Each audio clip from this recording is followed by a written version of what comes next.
a country, we tend to hold this single syllable above all others. 3 letters that spell the victory and define success. Win. But for a night, let us celebrate a different syllable. The 3 letters that contain the code to all achievement. The short motto of every yard ever made. Try. This is an ode to effort. For down the long road and through the hard times, along the tough miles and in the rough patches, effort is the engine. The willful machine, carrying a player through the season and pushing a team to a title. The torque to all progress. The path to every prize lies not in the headline or the spotlight, but in the toil and the labor, in the slog and the sweat. They brought some guts and some heart, and they never quit. What's more American than that? Sure, we play for the spoils, but let us savor the struggle. Yes, we reach for the prize, but let's dig the work.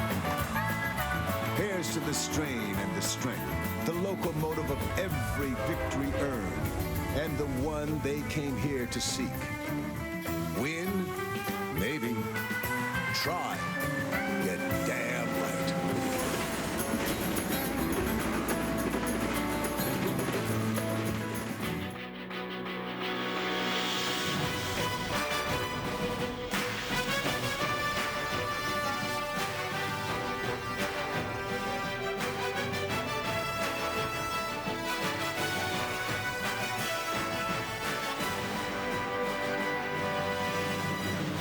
Watching the Intuit TurboTax College Football pregame. 2 teams from the Deep South collide tonight in the desert as we add our welcome to Glendale, Arizona, and that college football playoff national championship game presented by AT&T. Clemson thirsty to end a drought. 3 decades since their only national title. Alabama expects another huge building block to fortify their dynasty, a 4th title in 7 years. Can Deshaun Watson provide more wizardry with his arm and his legs tonight? The sophomore summoning all of his calm confidence against the ultimate challenge. All-American Reggie Ragland and the sturdy, angry Alabama defense. Heisman winner Derrick Henry, the Tide's relentless runner, was a decoy in Dallas, eager to return to a starring role tonight. And Shaq Lawson, the stalwart of that Clemson defensive front, trying to fight through some pain in his knee and join Deshaun Watson as the leadership group of this team. Can he do it? An Alabama native and grad, Dabo Swinney, trying to deny Nick Saban his 5th national championship. The Tide stumbled in September at home against Ole Miss, and they've been in must-win mode since. 11 straight, getting stronger later in games behind the running of Henry. And that sturdy defense which shut down running backs all season. And the improved play of Jake Coker, who is brilliant as Alabama dismantled Michigan State in the Cotton Bowl. Clemson, meanwhile, chasing 15-0. They had some close calls. They showed some guts near the goal line against Notre Dame, stopping a 2-point try. Battling their way to the ACC championship and then upsetting, destroying Oklahoma by 20 points. So that's the Capital One, how they got here. The top 2 teams for the last 2 months, champions of the ACC against the champions of the SEC. And welcome to Glendale, Chris Fowler and Kirk Herbstreit. So delighted to have you with us in year 2 of the playoff. It's been an exciting, suspenseful regular season. It's been a bowl season of beatdowns, Kirk. We're just like you folks. We want to see a great punctuation, a game that matches this environment in here. Well, and Alabama comes into this game as the veteran team, the experienced team. They know about this atmosphere, which is electric, by the way. And for Clemson, they've been the underdog all year. They've embraced this. People have doubted them. You could just see Dabo talking to his team as we were coming onto the air. He had all 100 of them around him. You know that same message is believe that you can get it done. I think we're going to have a competitive game. I think it's going to be great. History says when the championship game comes to Arizona, expect the unexpected. Derrick Henry is expected to play a bigger role tonight, building on one of the best seasons any running back has ever had in college football. A quiet semifinal. He was a decoy. What do you think tonight? I think he's going to have to play and play well. The reason is Clemson can cover on the perimeter. They do a much better job than what Michigan State has the ability to do. And I think because of that, you're going to see Lane Kiffin rely more on the old game plan, which is running the football with Derrick Henry to set up Jake Coker in that play action pass. But Bama's personality, we've seen it all season long, is the defense, led by a defensive front. They have smothered people. They have denied opponents' running game. But just maybe Clemson has a kind of guy that can trouble this defense. Yeah, it's not just Deshaun Watson's ability to run and throw. It's the scheme. Over the years, the dual-threat quarterbacks that have gone up against this Bama defense, and it has a lot to do with the numbers. Johnny Manziel, there's 5 in that box area, yet he has 6 to block. The other thing is he makes people miss when he takes off and runs with the football. See the jet sweep? You have a man in motion. That can affect not only 42 to go wide, but also the safety. And look at the running lane here for Nick Marshall, who had the speed to make him pay for it.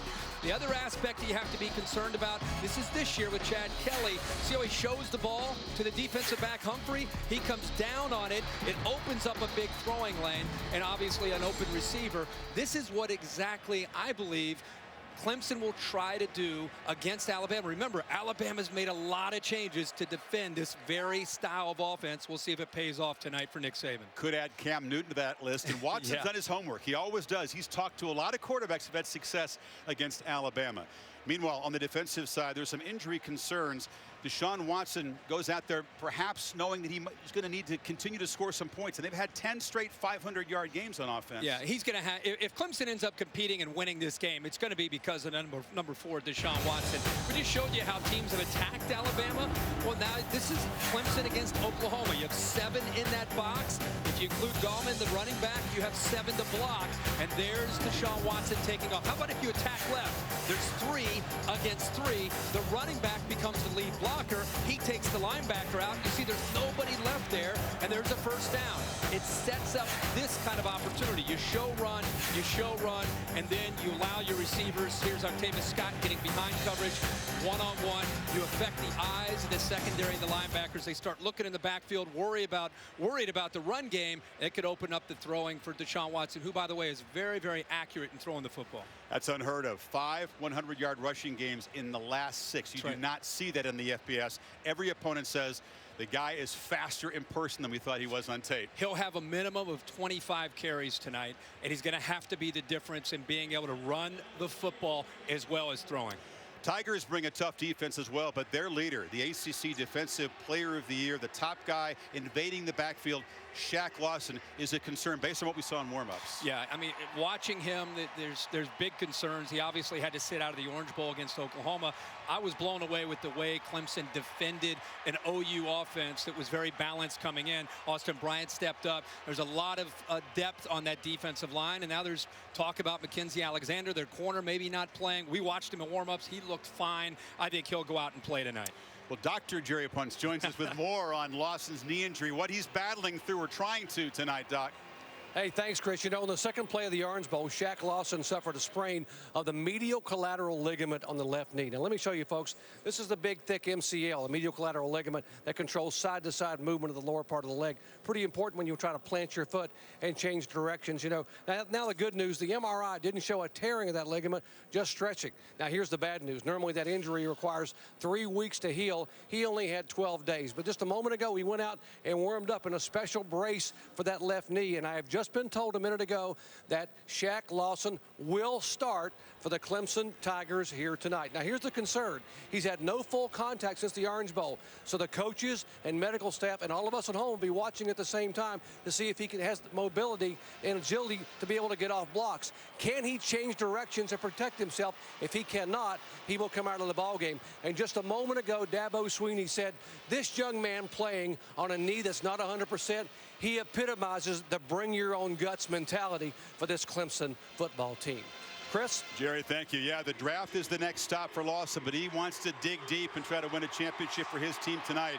We keep an eye on him and on Alexander, 2 of the many unknowns All the questions will be answered, and one team will be left standing with that national championship trophy at the end of the night in Glendale, Arizona. The Tide and the Tigers battle for the title. Kickoff coming up. The Intuit TurboTax College Football Pregame is brought to you by Intuit TurboTax. Taxes done smarter.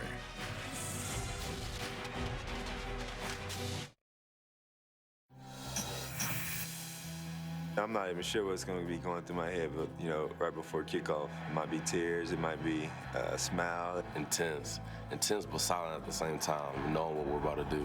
My mind just kind of shuts off and my eyes open up and, you know, really just focus on all ball.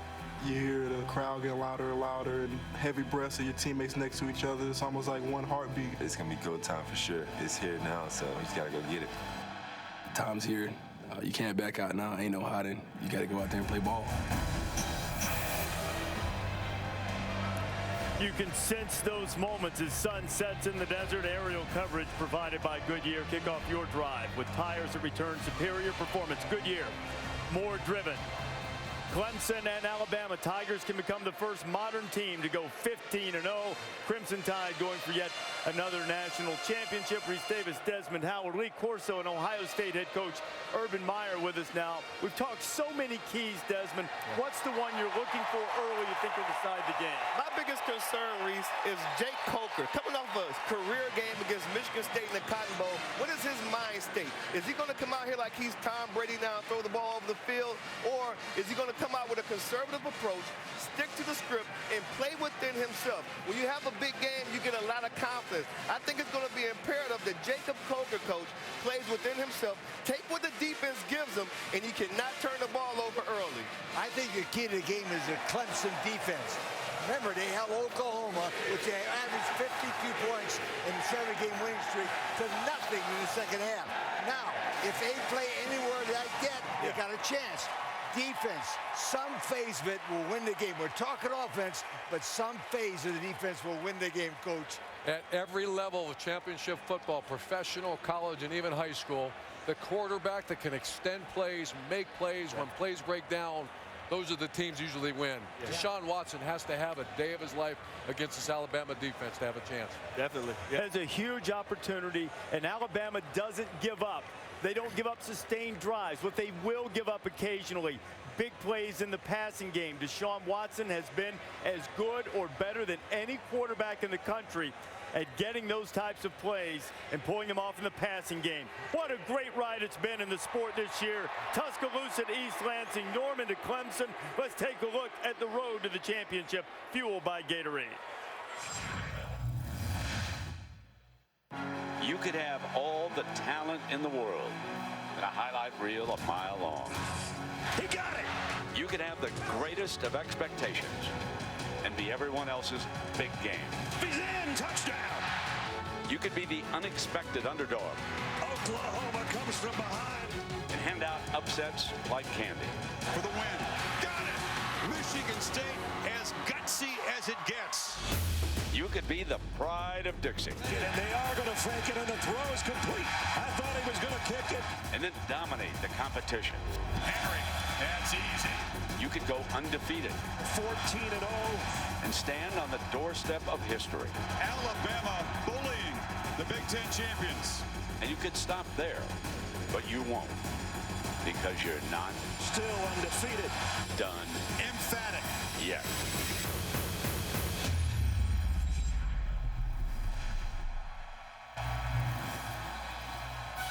You're watching the Intuit TurboTax College Football Pregame.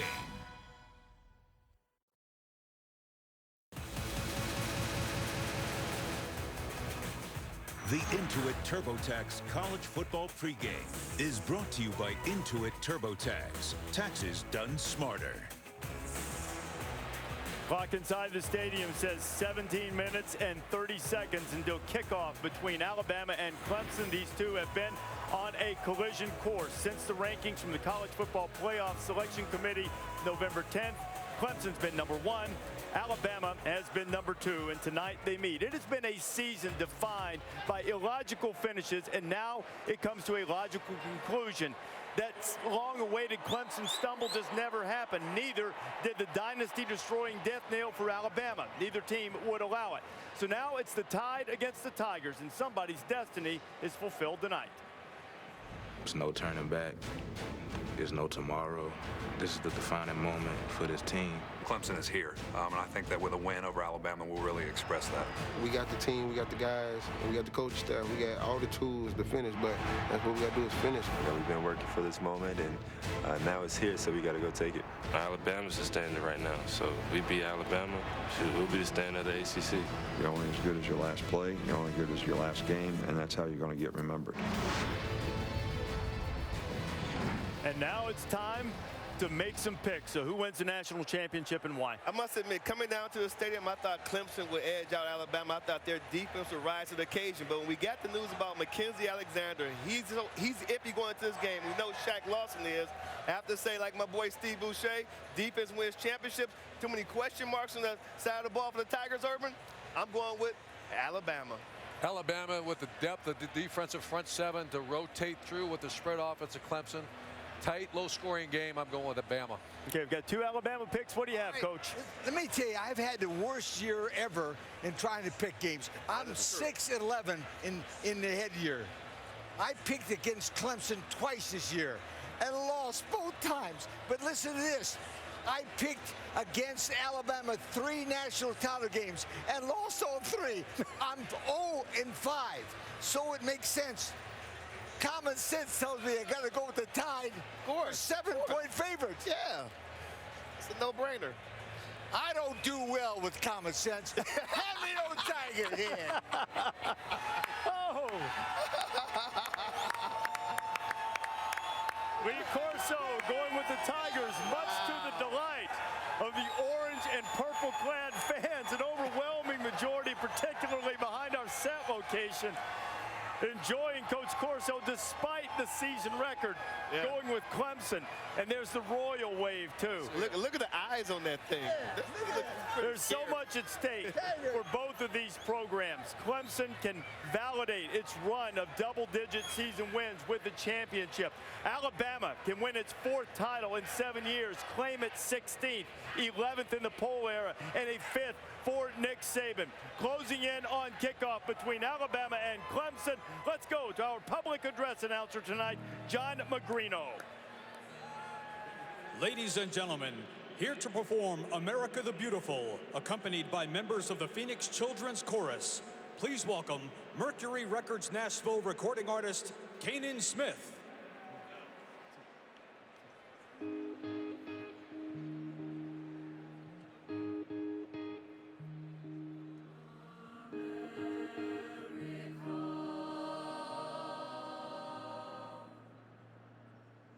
Oh, beautiful, for spacious sky, for amber waves of light,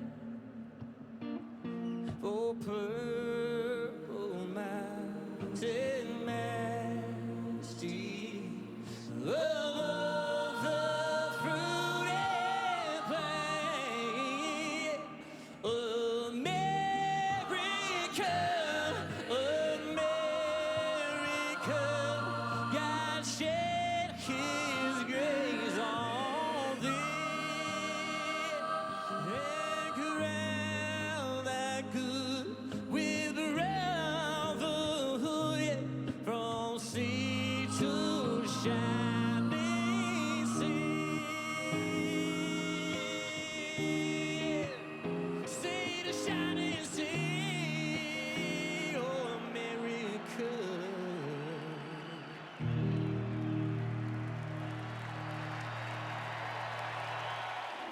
The Nissan pregame rush from Glendale is coming up next, but first, a look inside Nissan's Heisman House.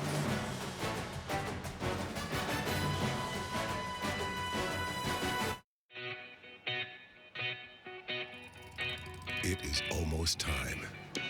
Even all this advanced technology cannot recreate the feeling of impending ferocity and desperate energy. The tunnel smells like adrenaline and sweat. Waiting corrodes everything it touches. The past few hours passing like the lifetime that led them here. The crowd outside roars in their ears like a jet engine. Their pulses racing, vibrating cylinders, throttles unspooling. Nothing matters right now but ending the wait. All I know is we go into the natty. How about them Tigers, baby? New? This ain't new. This is cosmically old. The basest human instincts colliding. Pain and love and fear and desire. Can you feel it? The noise is coming down, cleared for takeoff. A wall of sound waiting for the first chord. The building is revving, lurching, wild and limitless. It is time.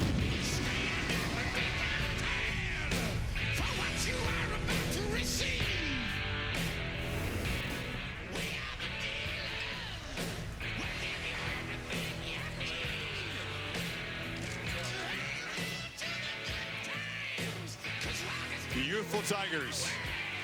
Only a small group of seniors in this bunch, Kurt. The only team to clear every hurdle this year, and Dabo Swinney has filled them with belief. They don't fear Alabama tonight. They really don't, and I think it's because of recent success over some powerhouse programs from the SEC. Teams like LSU, Auburn a couple times, Georgia. They've beaten Ohio State recently, Notre Dame this year, Oklahoma a couple times. This team will not be intimidated when they walk out on this field. 17 straight wins and one hurdle away from history. 15-0. Think about that. Hasn't been done since the late 1800s. It's an excellent point. Not to mention, this is an offensive line that had 5 new starters, an entire new front 7. If you would have said in August that Clemson's going to be here on January 11th, considering they had all those players to replace, I would have been very, very shocked. 1,981 miles from their campus. 1981, of course, the magic season for Clemson. They haven't played this close to the original Death Valley in a half century. And here are the Tide. Businesslike as always, expected to be here, but building on the disappointment, not finishing against Ohio State last season. That really has a lot to do, I think, with their vision, with their focus. Been around Alabama for a long time, since Nick Saban's been there, and all the championships that they've won. I don't think I've seen a team more focused on winning as a group than this Alabama team for Nick Saban after that loss to Ole Miss. So number 19, Reggie Ragland, one of the captains. And the Tigers take the field.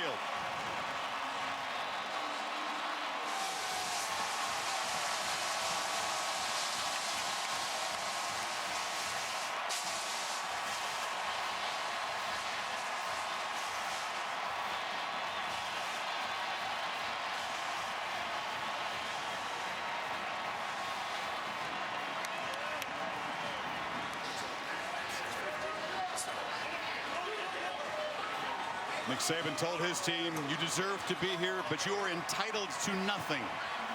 Anything less than the victory tonight, and this season ends in disappointment for Bama.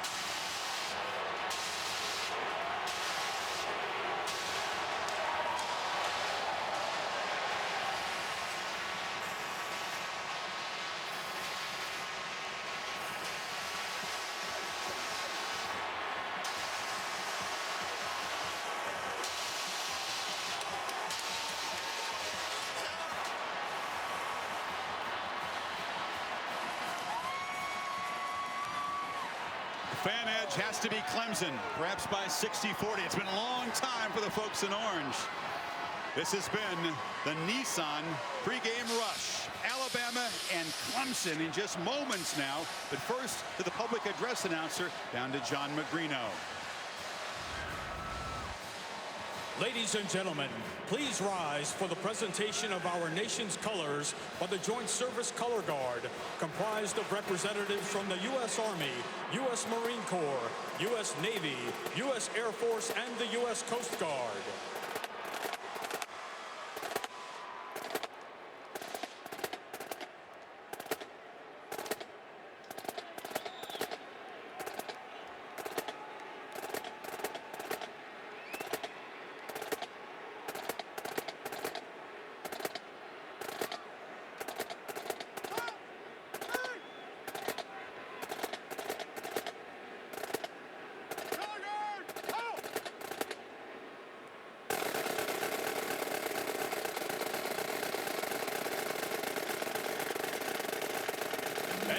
For our national anthem, please welcome Grammy Award-winning singer, songwriter, producer, and actress, Ciara.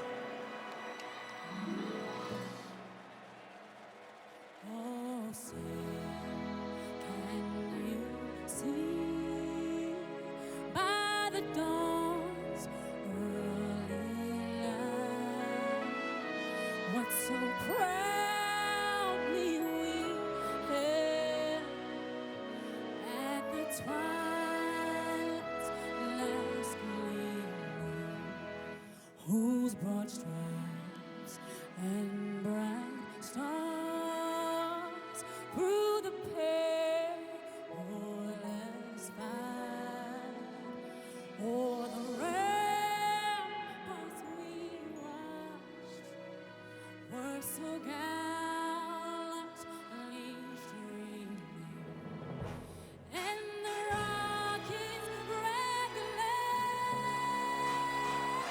the bombs bursting in air gave through the night that our flag was taken. Sailors that star-spangled banner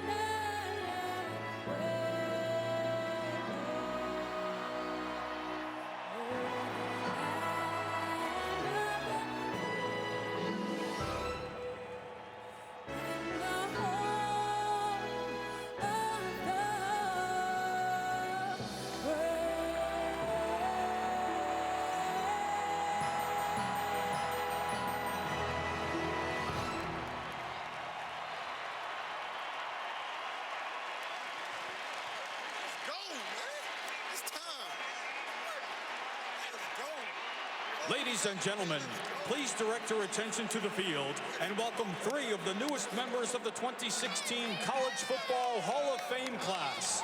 Burke Jones, LSU, Pat McAnally, Harvard, and Rod Woodson, Purdue. Congratulations to the entire class of 2016.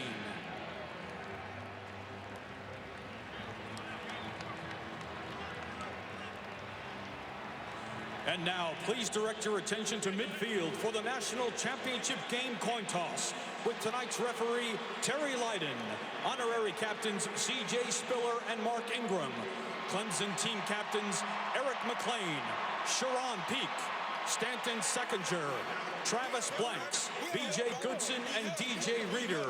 Alabama team captains Jake Coker, Derek Henry, Ryan Kelly, and Reggie Ragland. And inductees of the 2016 National Football Foundation College Football Hall of Fame. Good evening, gentlemen. Welcome to the College Football Playoff Championship game. Congratulations on tremendous seasons by both teams. The coin we'll use tonight for the toss has the College Football Playoff logo on the head side. And on the tails side is the University of Phoenix Stadium logo. Alabama, you're the visitors. What will your call be tonight? Heads. Heads is called. And it is tails. Clemson, you've won the toss. Clemson has won the toss and deferred. You'll receive. Which direction would you like to kick? Turn your backs around that way. Bring your backs this way. To begin the game, Clemson is So Clemson is a higher seed wearing the all-orange home uniforms, but Alabama will get the football first to begin this championship game. And with Nick Saban, down to Tom Rinaldi. Chris, thank you very much. Nick, you've coached in this game 4 times. You've never lost. How do you use that experience to help this team win tonight? I don't think this team knows anything more about it. I mean, you know, it's what we talked about before. Everybody's go out there and dominate their box, play with their best effort, be their best football player today. That's what everybody has to do. You got to do it for 60 minutes and have fun doing it. There's no anxiety here. Let's just go play. Good luck tonight, Nick. Let's go across to Heather with Dabo Sweeney. Tom, thank you so much. Coach, we're seconds away from kick. What do you feel is the most critical element early to set the tone in this game? Well, I think, you know, first of all, we got to establish ourselves in the trenches on both sides. I think got to get in a rhythm, kind of get a feel for how they want to play. Probably the same for them. And just kind of, you know, get into the flow of the game. A lot of emotion, channel that emotion the right way, and just be who we are. Coach, two of your top defenders came into warm-ups as question marks. You've said that Shaq Lawson will start. What is the status of Mackenzie Alexander? I expect both of them to play and play well. Good news, you're full strength. Coach, thanks. Chris? Heather, thank you. Grew up in Pelham, Alabama. Was a special teamer on Alabama's championship team that stunned Miami in the Superdome. Kirk, let's take a look at each team's plan for success presented by Northwestern Mutual. Chris will start with Alabama. First thing they've got to do is go back to running the football with Derrick Henry. Remember last week it was a lot of pass to Ridley. Tonight it's more of Derrick Henry. They got to prevent the big play. Make Clemson's offense drive the ball. For Clemson, simple. Number 4's got to be the X factor. Deshaun Watson running and throwing. And then a big key in this game, when you look at Alabama, when they've struggled, it's been on third down on both sides of the football. So a walk-on. Freshman Greg Hugel from Blythewood, South Carolina will kick it off for the Tigers. Tide have Kenyon Drake and Richard Mullaney. Two key receivers deep.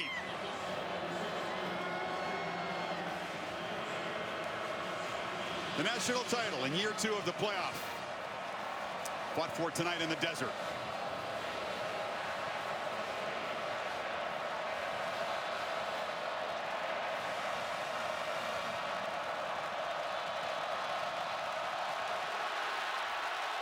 Hugel drives the kick into the end zone.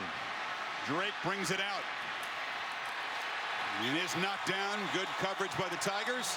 And that means Jake Coker, his one and only chance to shine, will get the football first. You know his story, beaten out by Jameis Winston at Florida State. Grew up in Mobile and had the game of his life in the biggest game of his life. 25 of 30, almost 300 yards against Michigan State. And this is a confident Clemson defense, the way they played this year.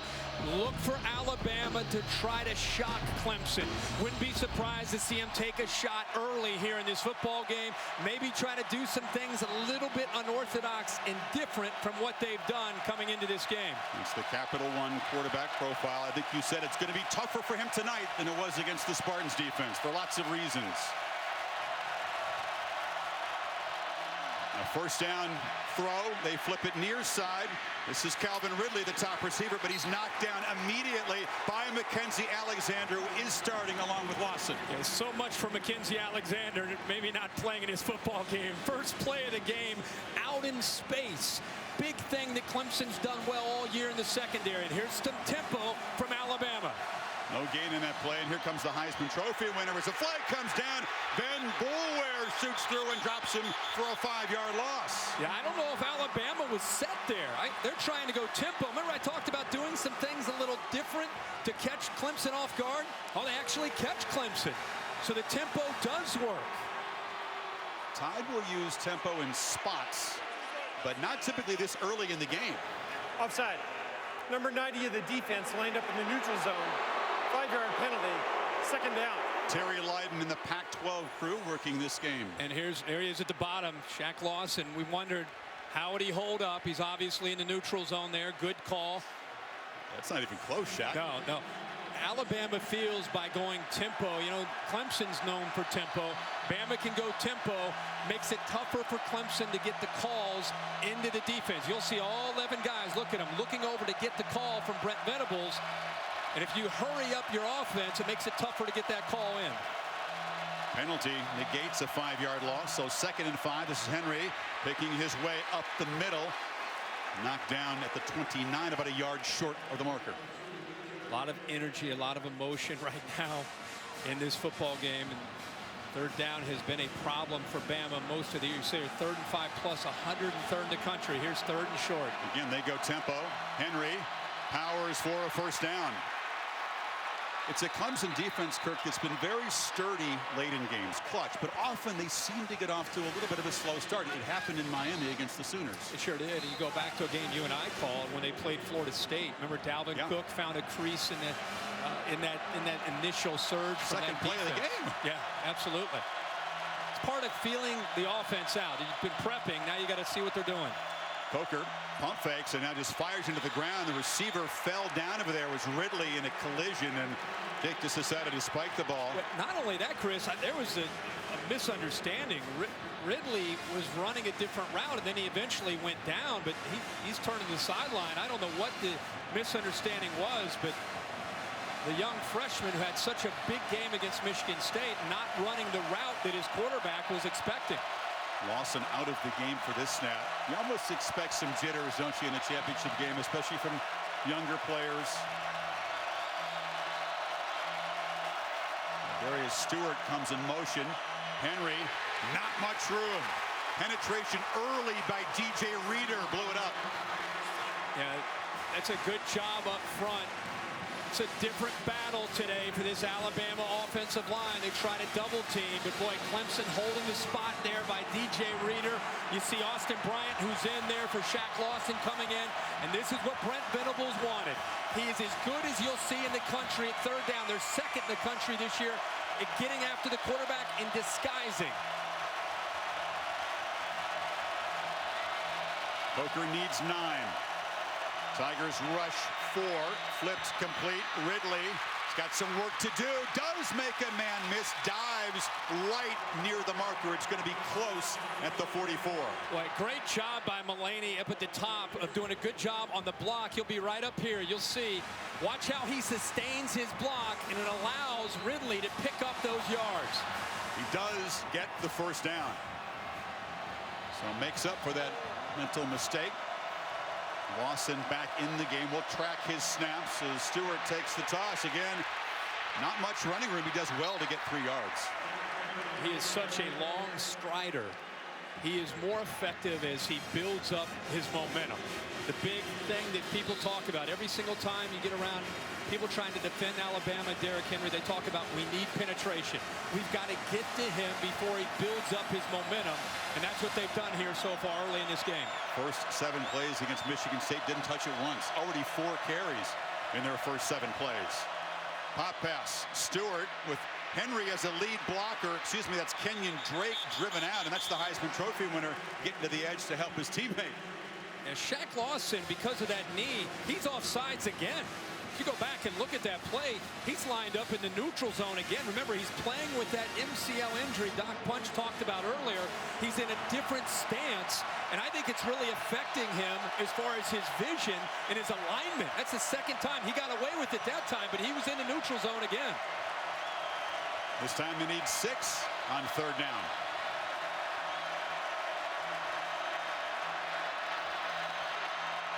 Todd pick up the pressure. Coker finally now flush, just circling, fires it incomplete. Richard Mulaney was in the vicinity. Excellent coverage by the Tigers secondary. 4th down. It's interesting that they dropped their best pass rusher that time in coverage, 90 Shaq Lawson, but he had nowhere to go with the ball. This is a matchup that we wanted to see. Calvin Ridley against Mackenzie Alexander. That time, they were able to affect the rhythm there of the quarterback and his receivers. Great coverage downfield by the Tigers. Tide move at 27 yards, and now the fine punter J.K. Scott tries to pin Clemson deep. Artavis Scott backpedals and takes a fair catch at the 9. So the Tigers defense does its job, and now Deshaun Watson, 3rd in the Heisman Trophy voting, takes over for Clemson's first possession.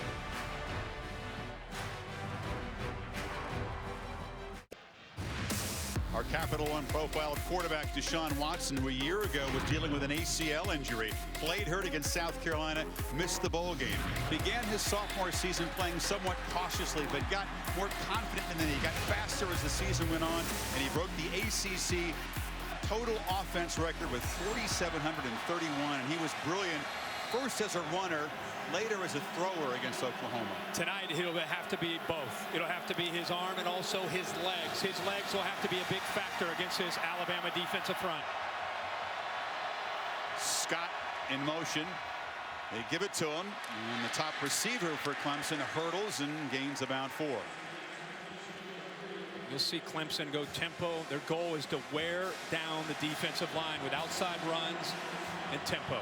They pitch it to Wayne Gallman, the top running back, who gets to the edge, Former linebacker in high school, he runs with great determination and toughness. Yeah, and that's just following a couple blocks by your receiver, peak, and leg it to tight end. Here they go again. Tempo, tempo. Wear down Alabama.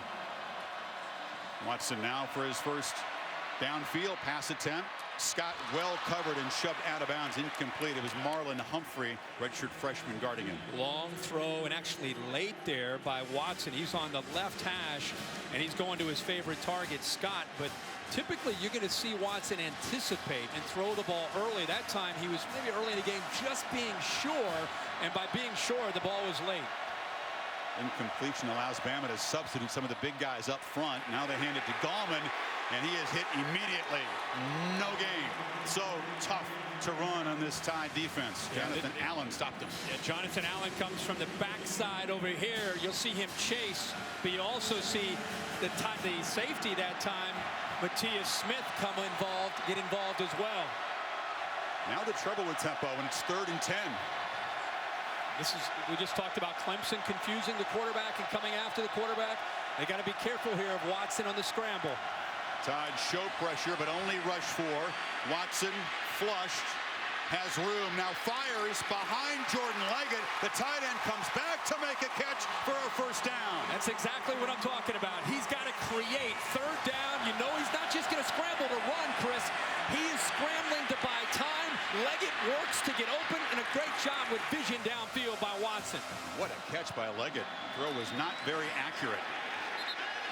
And now a short gain for Gallman. Ryan Anderson stopped him. Anderson zone read there.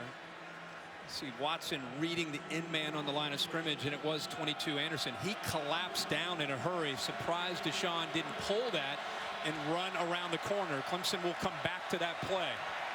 Gallman in the slot, empty, and now he'll motion back into the left of Watson, who looks that way and flips it to him, incomplete. Began to put his eyes upfield before he caught the ball. Clemson's run 7 plays, 3 runs, 4 passes, and the one thing almost every play has in common is get the ball outside, get the ball to the perimeter. Again, that's a big part of how they want to attack, not just to get their skill out in space, but to try to make that defensive front chase them down. 3rd down again, they need 8. Tide with some fresh bodies to rush the passer. Watson in the pocket, throws over the head of freshman Ray McLeod. Cyrus Jones, who had a huge cotton ball on the coverage. It's 4th down. Yeah, not a great route there by the true freshman McLeod. He just kind of ran out there, made it very easy for Jones to stay on him. And Deshaun Watson, I think more than anything, just threw that ball away. Bama able to get off the field there. And now Andy Teasdall, who's faked a punt each of the last 2 games. You wouldn't expect it here. And Cyrus Jones, a dangerous returner who's brought 4 back for touchdowns. Rushes up to take it inside the 30, gets a block, and dances to the far sideline. Is knocked down across the 40 by T.J. Green. So much better field position for Jake Coker and the Heisman Trophy winner in their 2nd possession.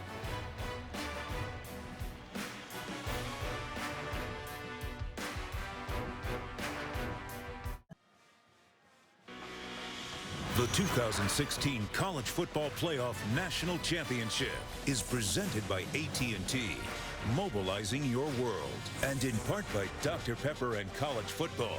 It's a one-of-a-kind tradition. Chevrolet, find new roads, and the Capital One Quicksilver Card. Earn unlimited 1.5% cash back every purchase, every day. Above the roof, a chilly night in the desert. Our aerial coverage provided by Goodyear. Kick off your drive with tires that return superior performance. Goodyear, more driven. It's Big Top with the indoor lawn. Grass field that they roll out. This is a brand new field assembled for this championship game. Rolled in here a week ago. To the Tide. 2nd possession from the 41.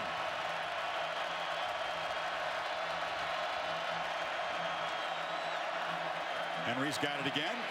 And again, not much room, but a busy start for the Heisman winner. Really good eye discipline by this Clemson defense. You know, they are zeroed in on number 2, Derrick Henry. Lane Kiffin trying to use Kenyon Drake that time as a decoy. Anytime you see the running back Drake lined up as a receiver going in motion, it can easily affect your eyes, but that time they were zeroed in on Henry. They feed him again on 2nd and 8, running right, cutting back, and muscling near midfield. It'll be 3rd and short. Henry's rested and refreshed, and I think he's eager to get back to his starring role. Without a doubt. Look down here again. Shaq Lawson, 3rd time he's lined up in the neutral zone. On 3rd and 1, Henry again makes a cut and off and running.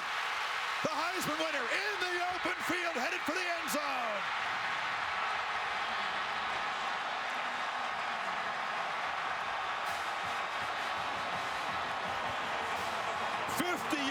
No decoy tonight, Kirk. No, just a great job of blocking on the right side of the offensive line. Dominique Jackson, Taylor, the right guard, the tight end, O.J. Howard. Boy, they opened that up. A 20th straight game in which Henry has rushed for a touchdown, extending his SEC record 26 now this season. Adam Griffith with the point, and the Tide strike quickly. Right side of the offensive line. Watched him open that hole up in the short yardage situation. You can see the speed. You allow him to run downhill. It's very tough to catch up to him.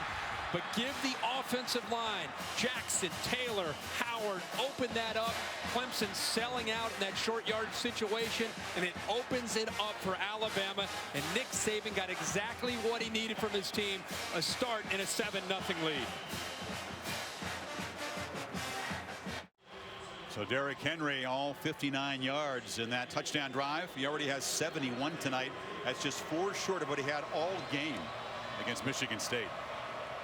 Remember the first game of the year that you and I had some short yardage situations against Wisconsin where they sold out to stop the short yardage, and he busted some big gains. Scott takes the kickoff and breaks free. Beats the kicker. Finally, Griffith able to help haul down Scott. That gives Watson terrific field position out of the 47. Well, that's exactly what Clemson needed. And Scott, after had a scope done in December, is looking like the old Artavis Scott with the speed. He showed some strength there as well, Chris, and being able to pull out of there. The kicker, Griffith, gets in his way. He actually almost missed. Humphrey was there, the corner, to help out as well. But you could see once he broke free how explosive Scott can be. One of the best returns of the year for the Tigers, who have really struggled on special teams throughout the year. So Watson trying to answer Henry's touchdown, delivers shot to the slot receiver Hunter Renfro, who spins and works his way to Bama territory in a Big Orange Bowl game. Well, great set of hands. The walk-on, who's a high school quarterback, does a really good job. Just a gritty interior receiver. This time a quick little sugar huddle, but they'll break the huddle fast and get ready again to try to keep the pressure on Alabama. Gallman bangs right into that stout front. Alabama's defense. Reuben Foster, the linebacker, combining with Fitzpatrick. Boy, what a job there by DJ Petway, 57. Watch him at the top explode into the center there. Pushed him right back into the play. Guillermo was pulling around to help out, and he realizes now that strength you're talking about with that Alabama front. Wow, did he move backwards in a hurry. 3rd and 5 now. Watson in the pocket, flips it into traffic, incomplete. Here comes a flag. It was Foster defending on Jordan Leggett too closely. Well, he got a hand in there. It was a crossing route underneath, and Foster got involved. They love to get the ball there in those situations to Pass Leggett. interference. Number 10 of the defense. Ball will be placed at the spot of the foul. Automatic first down. They brought the pressure, but I thought Watson did a nice job of just wait, let the play develop, waits to the last second. Look right there, just grabbing him with the left arm, hooked him, pulled him in, and a good call by the officials.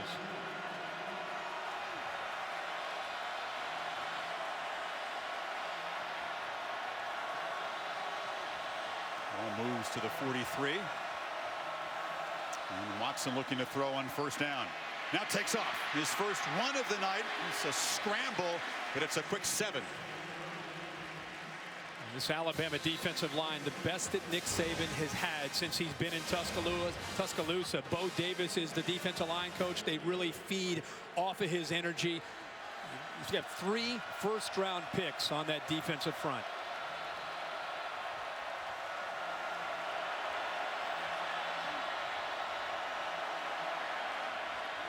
Dahlman, a late handoff from Watson in a short game before Denzel Duvall stopped him. Not just great players, but also the leaders of this team, aren't they? They sure are. Watch Duvall collapse down. He takes the running back, but look, there's nothing he could have done, because if he pulled it out, Minka Fitzpatrick's there to take a quarterback away. So really well-designed defense there by Nick Saban and Kirby Smart, taking in the zone read, both reads away from the quarterback. Often they put 3 300-pounders in there, including Jaron Reed, who helped make that stop. On 3rd and 4, Watson still got it. Cuts back, got room. And that's an easy first down for Deshaun Watson. That's the defensive coordinator's nightmare. Yeah, 3rd down, creating. Whether it's been Ole Miss or Ohio State last year with Cardale Jones, he knows he's got to make plays on 3rd down. Alabama knows it's coming. Great job of having that 6th sense of realizing he had room to run on the left side. Watson rolling out.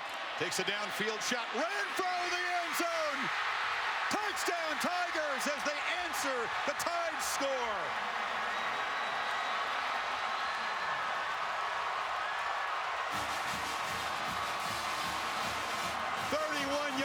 For that gritty ex-walk-on. Another look. What an amazing effort here by Renfro. The big catch last week against the Sooners. And again, folks, he's a walk-on. He played quarterback last year in an option attack. He's walked on to this program. He's gotten better and better. And the biggest games of the year, here's pylon cam. An outstanding catch, but even a better effort to get open. Greg Hugel with the PAT. Renfro just wanted to prove he could play football at this level. I think he's proven it.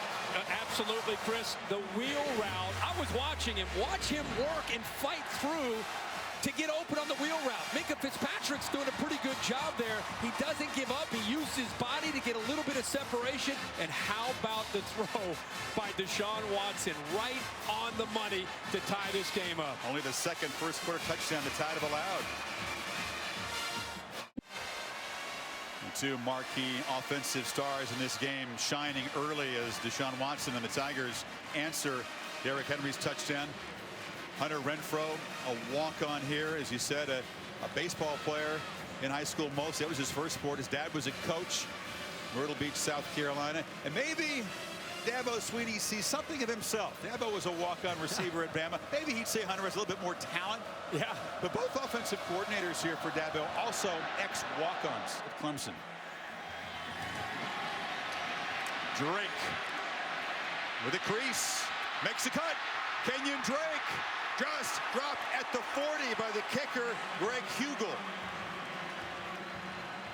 Quick, go back to this touchdown. It's a wheel route here, and you see right here, he's trying to create a cross, and by crossing, they're trying to create the pick to affect Minka Fitzpatrick, which didn't work. But the route running and not giving up on the route, and then the throw by Deshaun Watson, the Tigers get their touchdown. That's a big touchdown for Dabo Swinney's team to get themselves to believe that they can play with this Alabama team and pull off this upset and win this game. Heck of an answer against a defense that just really hasn't given up much of anything in the first quarter. Coker has to hustle out there as the Tide back to work after Drake's nice return from the 39. Henry again makes a cut, just dragged down as he's beginning to build momentum, Kirk, but it's 7 more yards. He's the AT&T strongest of the strong. That was a good job up front by that offensive line. Opening it up for Derrick Henry. You can see 20 straight games with a touchdown. He's had a storybook year for this Alabama offense. First 2,000-yard rusher in SEC history hit that mark against Michigan State. On 2nd and 3, got it again. That time couldn't get moving downhill and has dropped for a short loss. It'll be 3rd down. DJ Reader that time. This is the key tonight if Clemson's going to slow him down. DJ Reader right here. Watch the hands and the quickness of being able to get off the block and be involved there. Not only getting off the block, but collapsing that play, not giving it much of a chance. And now it's back to that third down for this Alabama offense. You need about 3.5. Coker pressure, flips it far side, and O.J.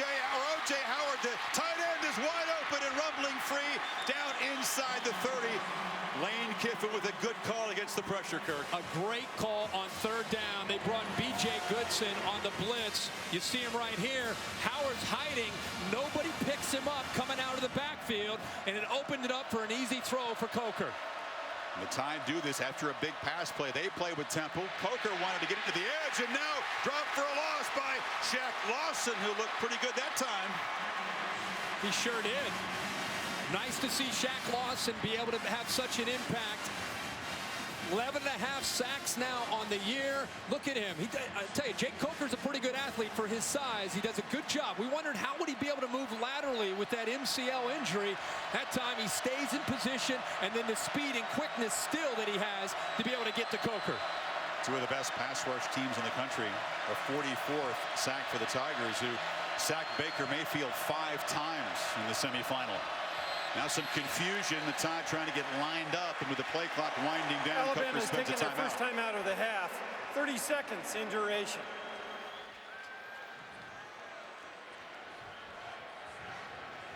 It's been a good year for Clemson, ranked #1 in the college football rankings every week by the committee. They'd never actually been ranked #1 in a season before. The Tide, of course, knocked off LSU and jumped to #2, and they've been 1-2 since November the 10th.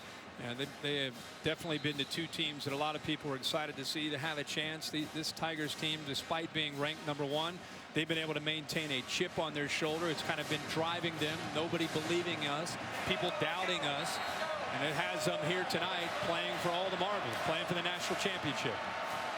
About a touchdown underdog tonight. Coker looking to the sidelines on 2nd and 16. And takes a shot downfield. It's for Ridley, but it's way over his head for Gray Tankersley in coverage.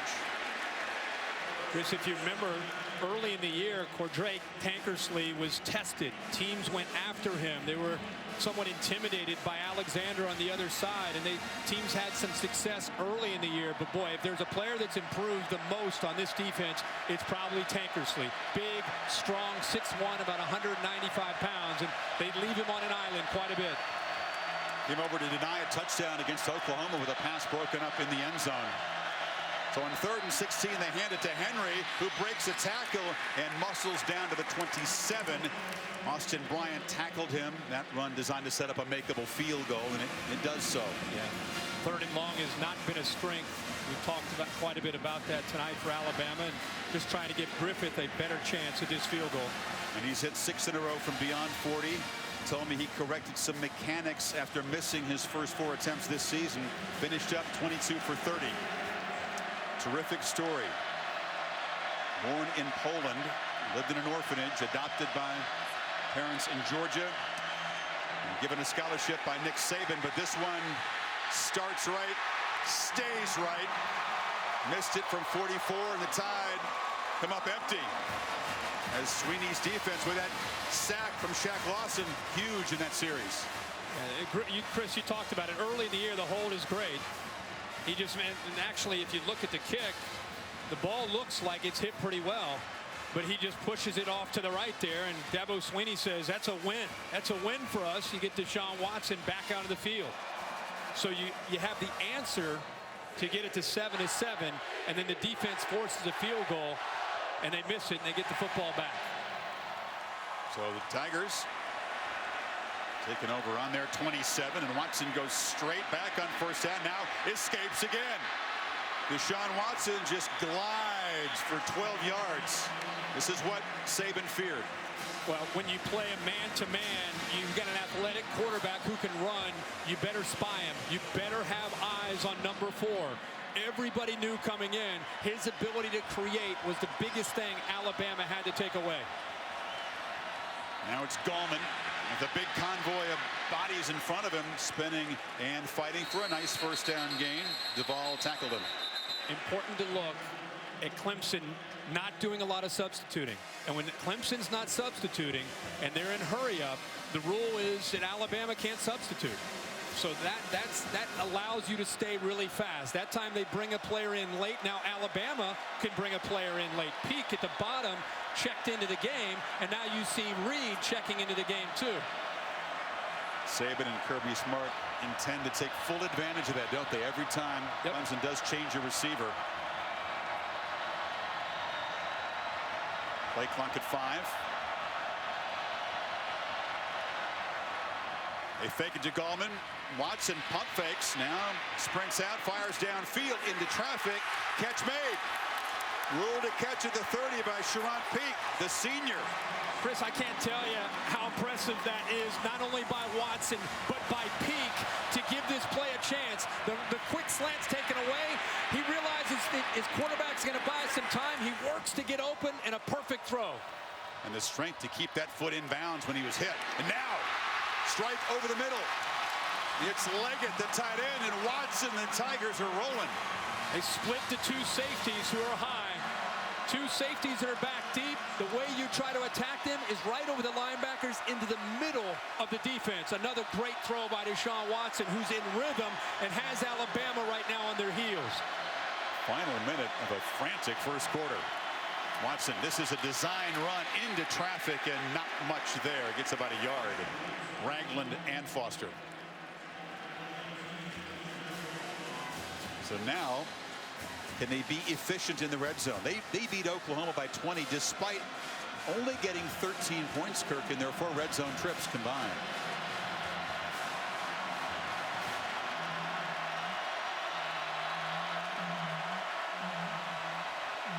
Second and 9.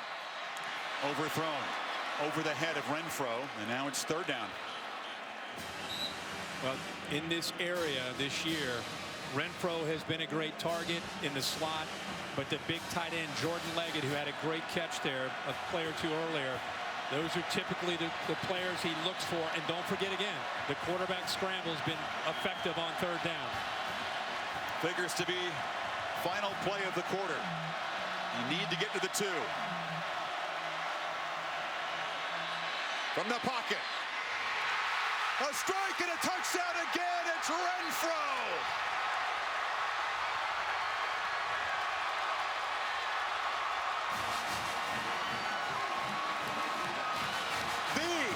Unlikely star so far of this championship game.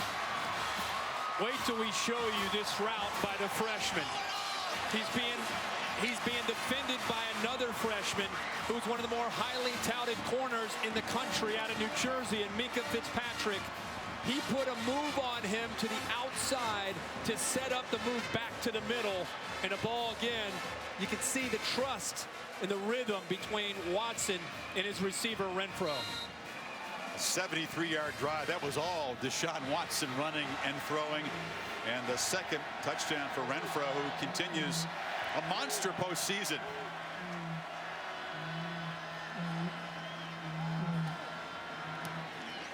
Hugel gets it through. PATs have not been automatic for him this year, but so far so good. See that move, that stem to the outside. Minkah Fitzpatrick bites it, and it opens up that throw. Look at the anticipation. Look how far he works to get that receiver away from the defender.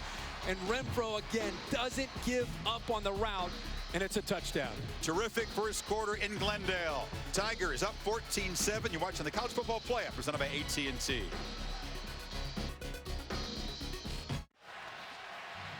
Set for the second quarter here at the College Football Playoff National Championship game presented by AT&T.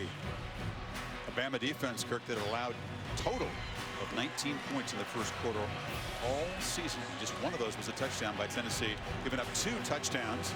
Watson to Renfro in the first quarter. They've not seen this kind of quarterback all year. Hugel drives a low kick, and Wake lets it bounce through the end zone.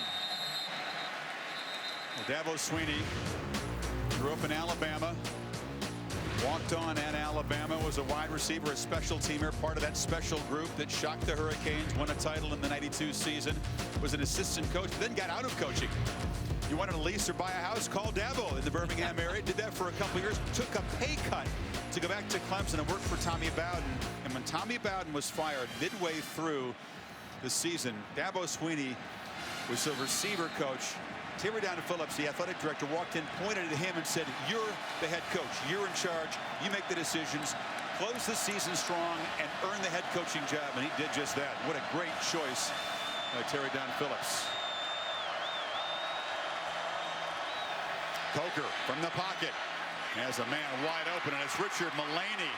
Stutter steps down to the 45-yard line. The graduate transfer from Oregon State, a steadying influence in this receiving corps. And a great job on 1st and 10 with Coker off of play action, reading the flat defender and throwing the ball right over top of him to Mullaney. And he showed a little bit of athletic ability there after the catch as well to pick up more yards.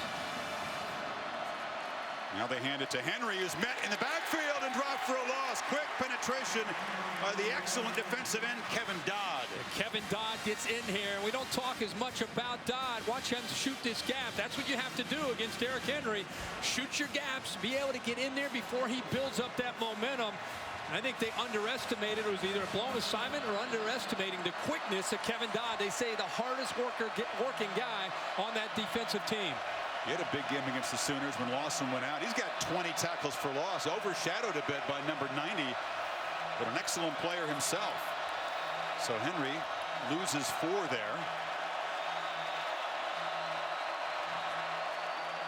Coker steps up in traffic, drop for a loss. It's Dodd again. Second sack for Clemson. Kevin Dodd having his way. The weakness in pass protection is the right side of the offensive line. You can see he works right by Taylor with quickness. It's 6'5", 275 pounds. He's strong, but he's sudden. In that time, he shot the gap again between Taylor and Jackson. Alabama, when they get to these 2nd long and 3rd long situations, made it very tough for Lane Kiffin and Jake Coker to have consistency. This is what the Tigers defense has done all season. They force a ton of negative plays. Coker's got to hurry on 3rd and 18. Snaps it at 1. Backpedals. Flips it short to Ridley, who's going to be dropped again right there by Mackenzie Alexander, who's winning that little one-on-one battle so far. Boy, he reacted so quickly to this play. 3rd and long, they bring the blitz here from Tankersley, but zone behind it. So watch Mackenzie Alexander coming in to be able to affect that. You also see Shaq Lawson dropping. Brent Venables continues to mix up the looks on 3rd down, confusing the line and confusing the quarterback, Jake Coker. So Scott to punt to Scott. And Artavis makes the fair catch, and now that Bama defense right back on the field as Deshaun Watson goes back to work up a touchdown. And they told Deshaun Watson, don't try to do too much tonight. It's a big game, but just be you. And he's being himself. He sure is. He's been doing this all year. He's making plays. He's creating. He knew that he had to do that on 3rd down, but how about Hunter Renfrow? A couple touchdown receptions, and you could see the confidence that Deshaun Watson is playing with right now coming into this series, which I think is a big series, even though it's early in this game, for this Alabama defense. And right now, it's been on its heels the last couple possessions. Tigers have driven for touchdowns, 54 and 73 yards these last 2 possessions. Now they keep it to Watson up the middle, try to confuse with that motion, and that's a nice 1st down gain. Very effective play. The play calling early in the game, where everything was wide. Everything was wide. What's happened with the success of that in the passing game is that now you can go back to running a little bit easier, as you did right there, running the football with Deshaun Watson. He got 7 on 1st down. Now rolls, pump fakes, and looks to throw downfield. Is intercepted. Picked off by Eddie Jackson, who baited the quarterback and creates the first takeaway of the night. Deshaun Watson thought he had Geno Matias-Smith isolated one-on-one. He thinks it's just a one-on-one matchup, but Jackson comes over off of his man, See how there is separation? That's what Deshaun Watson saw. He thought the freshman was pulling away, but the veteran that time, Eddie Jackson, comes over for his 6th interception on the year, and that's exactly what Alabama needed to get back into this game. He's had a terrific season at safety after shifting from corner last season. So Watson's first poor decision. And Nick Saban would tell you that's why they're better equipped to defend these kind of systems, because they're better in the back end. So Coker from plus territory. Ridley, it's a reverse to Drake. Quarterback throws a block, another block on the edge, and a stutter step move. Clemson fans wanted a block in the back. Tankersley eventually forces him out. I don't know what's more impressive, seeing Coker out there, or the big All-American Cam Robinson with that block that I thought was clean, Chris. And you can say what you want about right there at the top. He hits the safety, T.J. Green. That's what the crowd reacted to. He's only got about a 140-pound edge on Green, and now Henry breaks free again. Stiff arm dragging a tackler as flags come in on the tackle by Goodson. They're going to tack this on. Yeah, definitely got a hold of the face mask. You got to try to get a hold of anything you can when number 2 starts rumbling downfield. You're right about that. Personal foul, face mask, number 44, the defense. Half the distance to the goal. First down, Alabama. Boy, Kirk, you talk about a quick momentum shift as we check the penalty again. Absolutely. Just great execution by that offensive line to open it up. And boy, Goodson definitely gets a hold of that face mask. So Clemson had a 7-point lead, looked to be building another drive. Suddenly, the interception by Jackson. And that run and a penalty, and they're at the 12. Tough to run the ball down deep in Clemson territory. A lot of times you rely on the quarterback to have to make plays throwing the ball against a very aggressive Clemson defense. Big, strong formation. Coker better hurry. Did they catch it on the sidelines? Kiffin noticed the play clock if his quarterback didn't and call time. The play clock has been, it's been second or third time we've seen the clock getting down to 3, 2, and 1. Prior to the expiration of the play clock, timeout, Alabama, their second of the half. Timeout on the field. So the Tide threatening, trying to tie things up when you come back.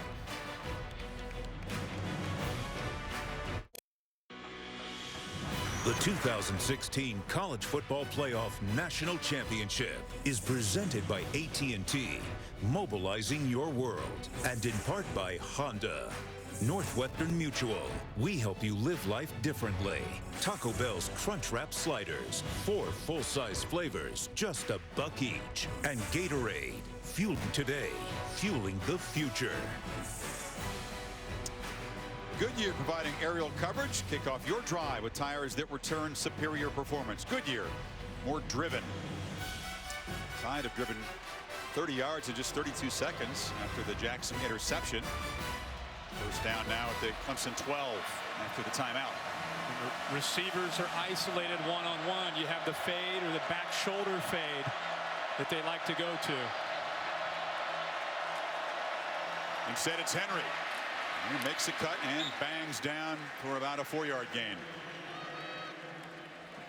When in doubt, you get behind Cam Robinson. Boy, he is healthy and looks great. 74, 6'6", 326. Big fella. He was the offensive MVP of the win over the Spartans. He had 5 knockdown blocks. Dominant, and healthy. I think that was the big thing. The layoff really helped him.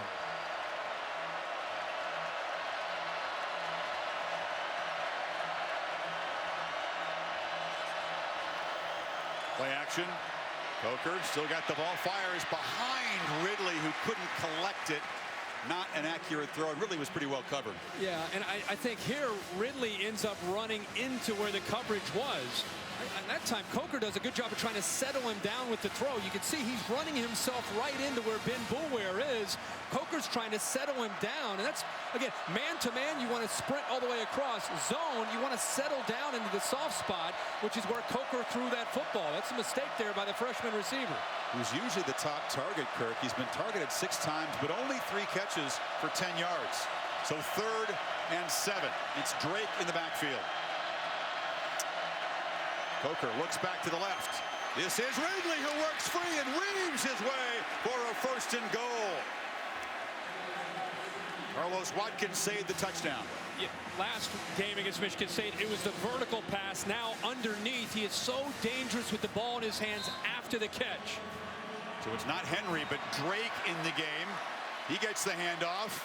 Not quite the power of the Heisman Trophy winner. He's very close, but ruled short of the goal line as B.J. Goodson and Lawson stopped him. Yeah, and because they went so fast and Drake was in on third down, they had to go fast with Drake, and now they'll get Derrick Henry back into the lineup. See that Shaq Lawson out there giving tremendous effort to be in this football game. He sure is. He's playing on guts, a word that Dabo Swinney loves to use. Ball a foot away from the goal line. Big defensive lineman in the formation lead, blocking for Henry, who just dives to pay dirt. Robinson and Reed, those studs on the D-line, making it pretty easy for Henry that time. You have Cam Robinson on the left side. You've got Ryan Kelly in the middle, and then you're going to follow A'Shawn Robinson and Jaron Reed. Pretty good chance. About 1,200 pounds there. Pretty good chance of getting a push. And then, oh, by the way, Derrick Henry's a monster too, trying to run the football.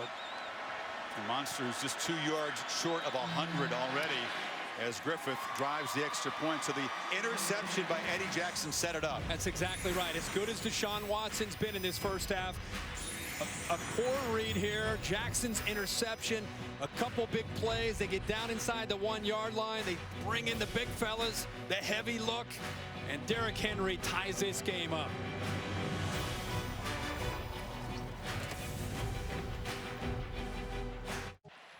You know the DirecTV mobile studio's got to be here after traveling the country throughout the season.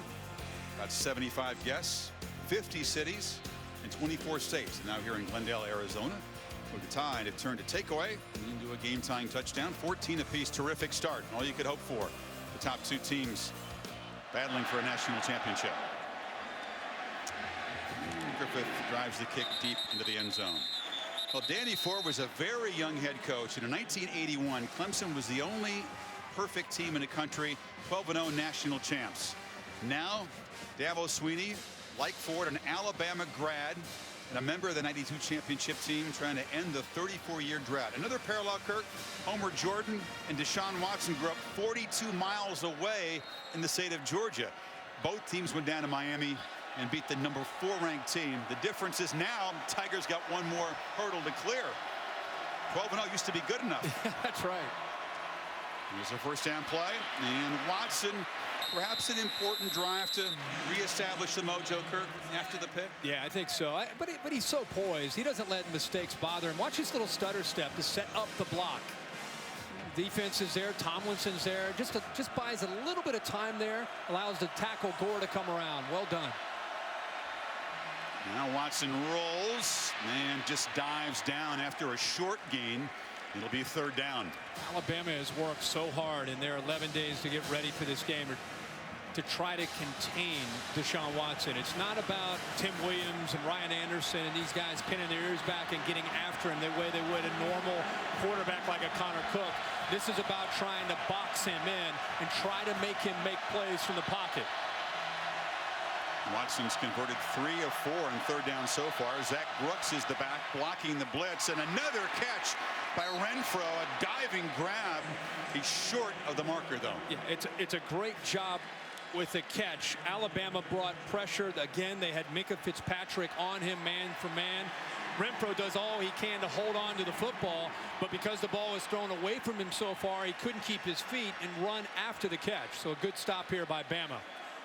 Cyrus Jones, who picked off Connor Cook just before halftime, and in the second half, and his 4th punt return for a touchdown of the season to really put away the Spartans. He's deep.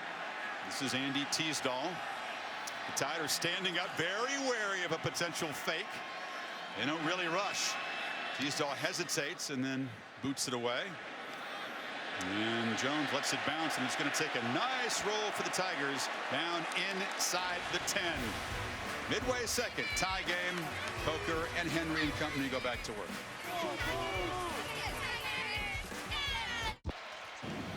Well, it seemed unlikely, Kirk, that anybody would ever chase down Paul Bryant's total of 6 national championships at Alabama. In the wire service era, 3 were outright, 3 were shared. But Saban gunning for his 5th title, his 4th at Alabama tonight.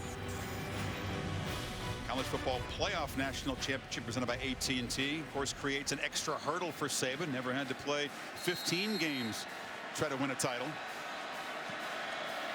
Actually creating a debate which many thought they'd never even entertain. Could Saban perhaps be more accomplished than Bryant before he's done? Henry on first down pulls a few tacklers for 3 yards. I think part of the reason Alabama has gone, because you and I've called a bunch of their games, to even more tempo tonight, is because watch Clemson's defense. All 11 guys who got a player down. Looks like with Alexander.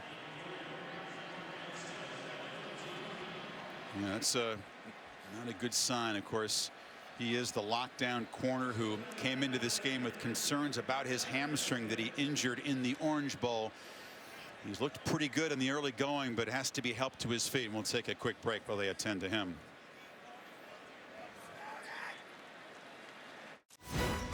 Keep an eye on the left leg of Alexander as he tackles Derrick Henry here. Coming on a blitz, the left leg goes in right there into Derrick Henry. He's on the sideline being worked on. Remember, it was his right hamstring that was talked about before the game.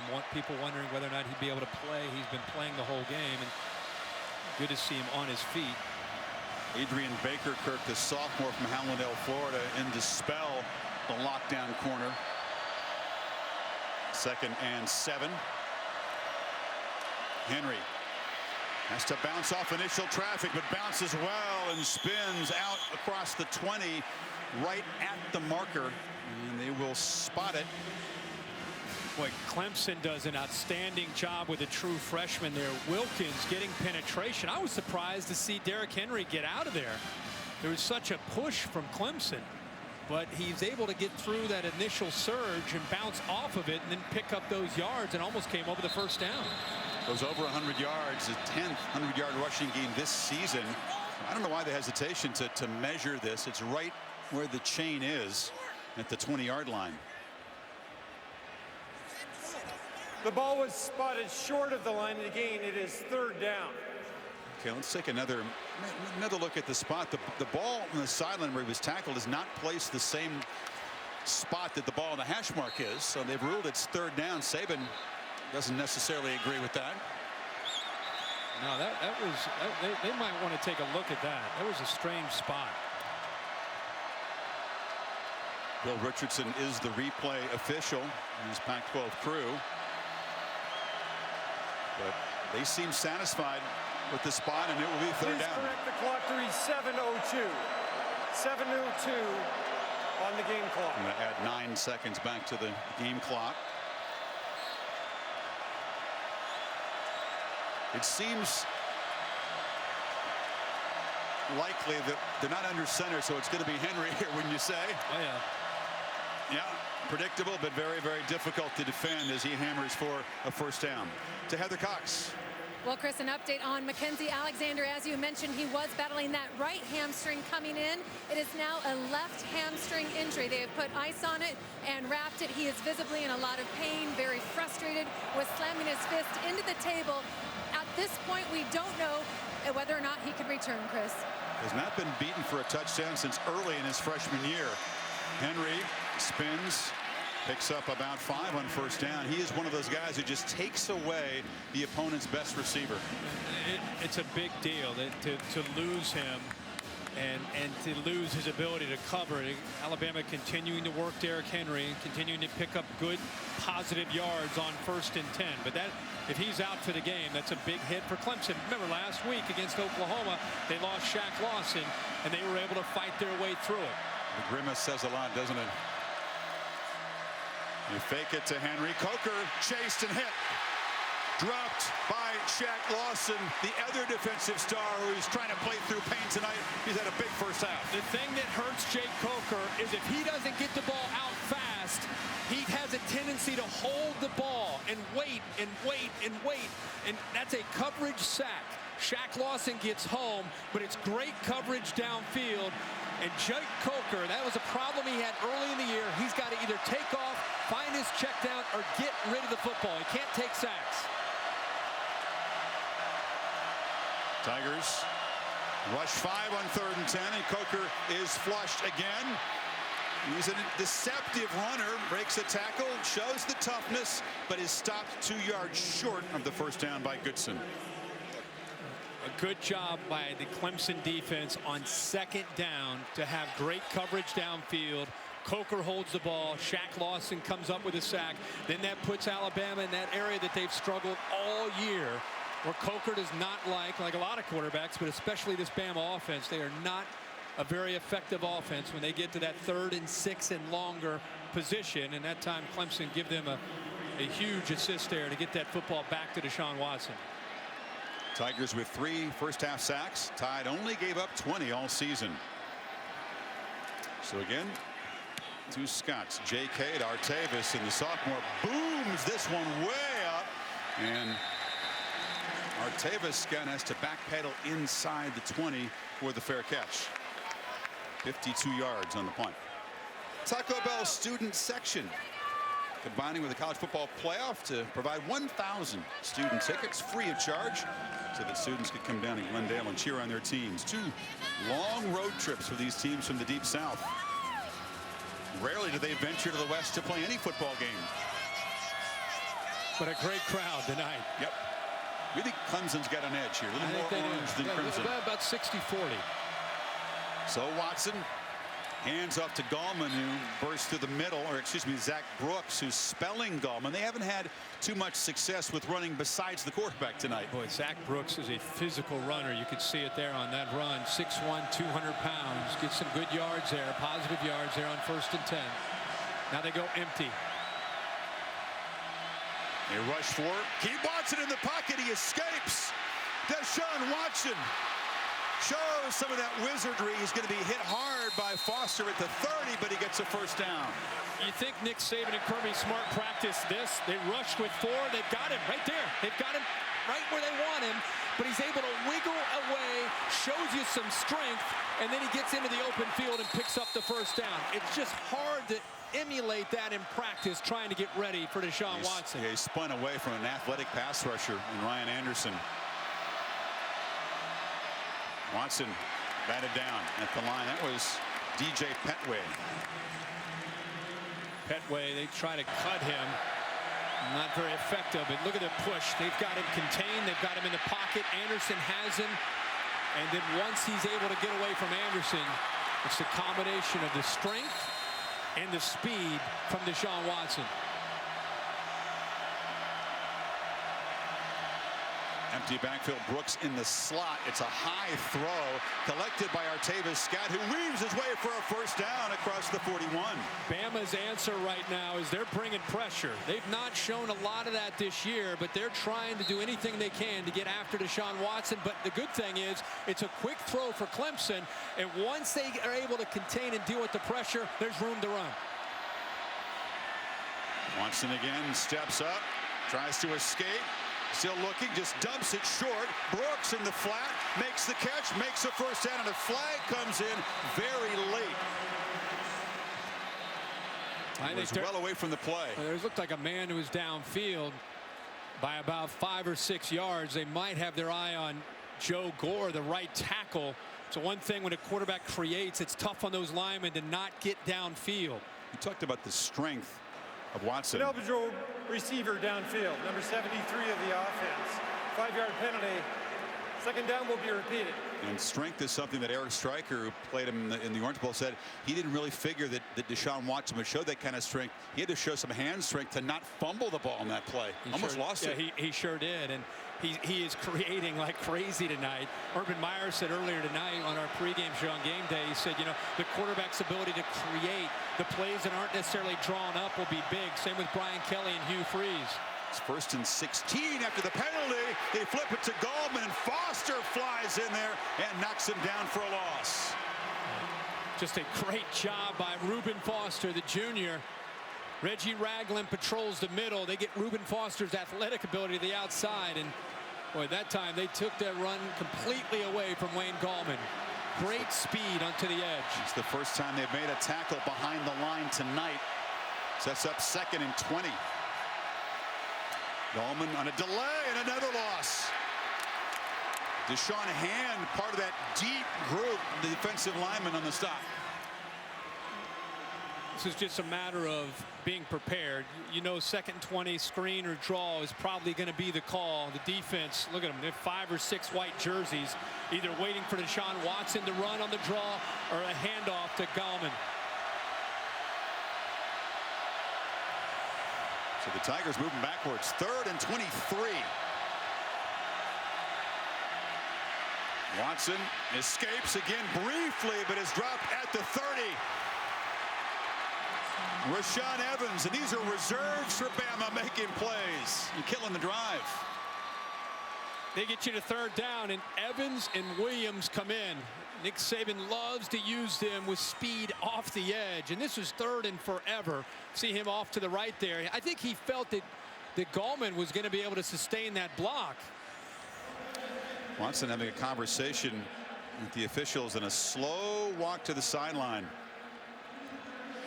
But with tempo from the Tigers, Kirk, the depth of this Alabama defense is coming to the forefront. As you take another look at the hit there, it was Evans on the knee of Watson. Yeah. A big hit there, and it looks like a right hip. Boom, contact right there on the hip. You know, you always think about Clemson's offense wearing down the opponent because of the tempo and the amount of plays. I don't know if there's anybody on this field that's had to do more for his team than Deshaun Watson. The play calls where he's been running the football, the amount of times that he's scrambled, created to buy time and throw the football, he's worked as hard as anybody. He's going to have to show a lot of durability tonight, the last 4 quarters at this pace. He's run it 9 times for 45 yards, 9 for 15, 122 yards passing, and the 2 touchdowns to Renfro and the interception that set up Alabama's tying touchdown. Teasdale just 1 step and a low boot along the sidelines as they try to keep it away from Cyrus Jones, and he does roll out of bounds. Well, Saturday night, January 23rd, the premiere of NBA Saturday Primetime on ABC, presented by La Quinta. LeBron, it's your guy, and the Eastern Conference leading Cavs take on the Bulls. NBA Countdown at 8 o'clock, Cavs Bulls at 8:30 on ABC. Also streaming live on the Watch ESPN app. Watson seems to be okay. Tough guy. For sure. Provides such leadership for this team. Only a true sophomore. So now Alabama with 1:45, but they had to burn those timeouts, so they don't have any to work with here. If Coker tries to get the lead, he's hesitating, dropped in the pocket. All the protection is breaking down big time now. And again, the coverage took away his primary. Lane Kiffin rolling the dice without the timeouts. Remember, Jake Coker's not had a great first half. He's been doing a lot of this, hesitant, holding the ball, confused, surprised that they were willing to maybe take a chance deep in their own territory this late in the first half without any timeouts. At this point, they've got to just work the clock and get out of here. Got a big problem blocking Kevin Dodd right now, don't they? Sure do. I wondered if maybe Sweeney might use one of his 3 timeouts to perhaps try to get the ball back. Not so far. As the Tide being very patient now after that first down loss. This is Henry for a short gain. And that's Gabo Sweeney calls his first timeout. So he's thinking at least force Alabama to punt. The Buick halftime report. Reese Davis, Desmond Howard, Urban Meyer coming up. Interested to get their thoughts as we reach the final minute of a first half that got off to a very frantic start. It was Derrick Henry with the bolt for the touchdown. Deshaun Watson responding with a couple of touchdown drives. Then he threw the interception, and it was Henry's 2nd touchdown to bring us where we are, 14 apiece. About as good of a first half as you and I could hope for as just fans of this game. And hoping to see a competitive game. It's a game of momentum. It always is in college football. You're going to go back and forth. You got to give Deshaun Watson and Hunter Renfrow a lot of credit for making some plays, but also Alabama for hanging tough. Their defense comes up with the interception from Eddie Jackson. Then they're able to pound the football and get it in for a touchdown to tie it up. But this is exactly what we'd hope for, is a great football game, and we'll see how this continues to go into the second half. You'd figure that Kiffin and the offensive brain trust Kirk will have a lot to talk about at halftime about this pass protection problem. 4 sacks in the first half given up. Coker drops back, delivers a throw. Ridley juggles it, retreats, gets a block on the edge, and runs a long way to come up short of a first down. Here's the problem on 3rd and 18. A young freshman trying to make plays like that. Ben Boulware now is down. He goes out of bounds. He stops the clock. Clemson saves another timeout. Boulware is down at the 7-yard line. He was one of the guys trying to chase down the speedy Ridley. But again, we've seen perhaps some big game freshman mistakes a little bit from Ridley. There's Mackenzie Alexander being walked off. Hate that for him, playing in a national championship. Ben Boulware was just chasing Ridley on that play and dove to make a play, and then O.J. Howard, who was trying to block him, just landed on top of him. But I'll go back to my point about Ridley, a freshman mistake, trying to make something happen on 3rd and forever, goes out of bounds. Yeah. Clemson saves now 2 timeouts for Deshaun Watson as they try to work to get into field goal range before the half. Artavis Scott standing at his 40 to receive J.K. Scott's punt.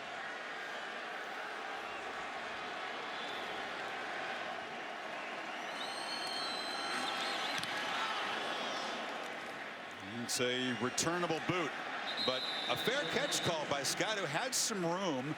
Backpedals to the 34. Look at the scoring plays tonight, Chris. It started with a big fella, a hole that just opened up. A touchdown for Derrick Henry to get off to a great start. But this is when things began to change. We started to see some great throws from Deshaun Watson on a wheel route to Hunter Renfrow.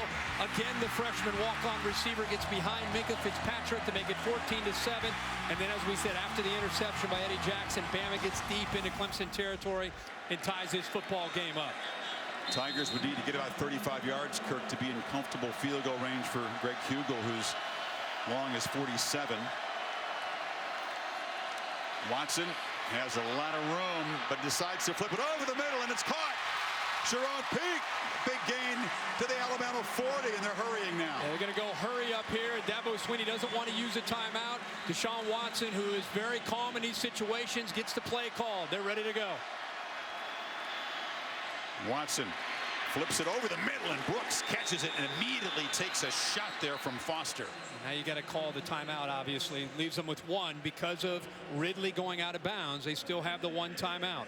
What a job there, Chris, on 1st and 10 by Deshaun Watson. Remember, we talked about how he scrambles. He's not always going to scramble to run. This time he scrambles to try to buy time, and now he's going to wait for his receiver to break free right into that open area. And Peak, because of his size at 6'3", 215 pounds, does a good job of using his body to keep the defender away from the football and uses the hands to bring it in. Nick Saban animated, looking at Ronnie Harrison, one of his true freshman defensive backs, and coverage in that play. So Clemson has the timeout. They need to get about 7 or 8 yards closer to get in the range for Hugel in terms of his career long. His biggest fear, telling us, was when Watson scrambles, he says plaster. The defensive backs have to plaster the receivers. That time they did not. Empty backfield. Watson retreating, fires near side. Brooks is open. Stutter step. First down. That'll stop the clock momentarily. 12 seconds in the half. Tigers trying to spike the ball and save the timeout. And now timeout is called. Well, the clock's running. The clock did not. That's what he's trying to tell them. The clock was continuing to run on a first down. It was 12 seconds. Taking their third and final timeout of the half. Boy. Please correct the game clock to read 9 seconds. They'll add 3 seconds back. So 12 seconds when the first down yardage was gained. He's saying fire. That's their sign for fire the ball, kill the clock, kill the clock. For whatever reason, they kept moving the clock. They kept moving the game clock on a first down. There was 12 seconds. The game clock should have stopped. It's been eventful for Clemson at the end of first halves. Remember the brain cramp by Watson in the Florida State game when he clocked the ball against the Seminoles, cost them a chance, and then the interception that he threw, the bad decision against the Sooners in the end zone in the last game. That wasn't on him. No. Yeah. I'm not saying in this situation. Yeah.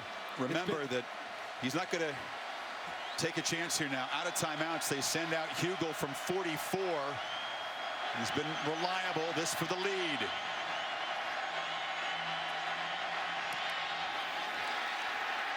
An ugly line drive kick that is no good. So each team has missed a field goal of makeable distance.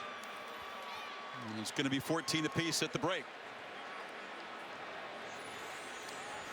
Interesting finish. Look at Cyrus Jones, and looked like DJ Petway may have got a hand on that football. Tough to tell from that angle, but the kick did not look very pretty after it got past the line. Let's see if we can see if it was blocked by Petway. Yeah, it looked like he may have got a hand on the football. Looked like the spin changed a little bit. You're right. Yeah, DJ Petway, 57, the senior.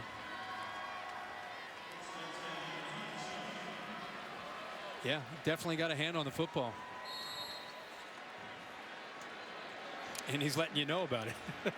That's what you have to do when you make a block in a championship game. Just in case you didn't notice the change in spin. I got that one, guys. That was me. Henry.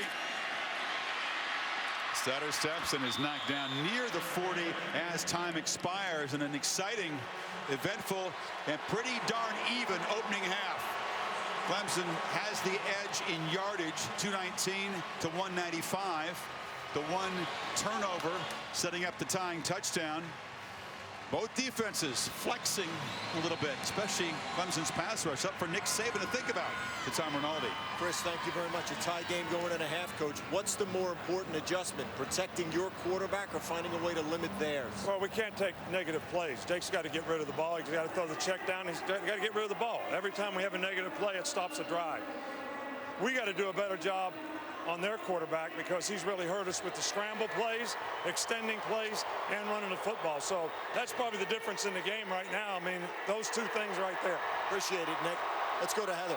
Tom, thanks so much, Coach. You're 30 minutes away from potentially walking out of here with a national championship trophy. What more does this team need to do to make that happen?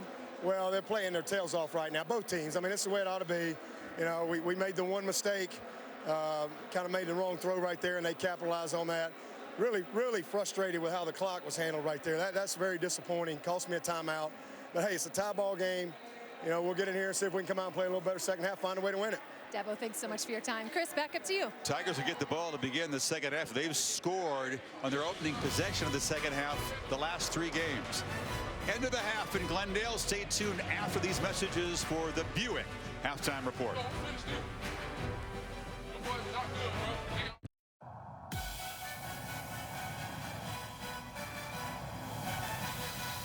Welcome to the Buick Halftime Report.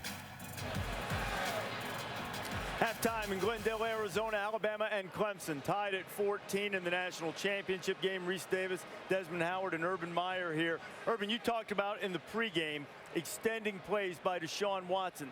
9 scramble plays. He's accounted for 6 first downs. He has been Clemson's offense. That's it, and that will not work in the second half. Both defensive lines, Alabama's, and give credit to Clemson's D-line too, but Alabama's defense line's controlling this. The other ball carriers have 9 carries for 12 yards.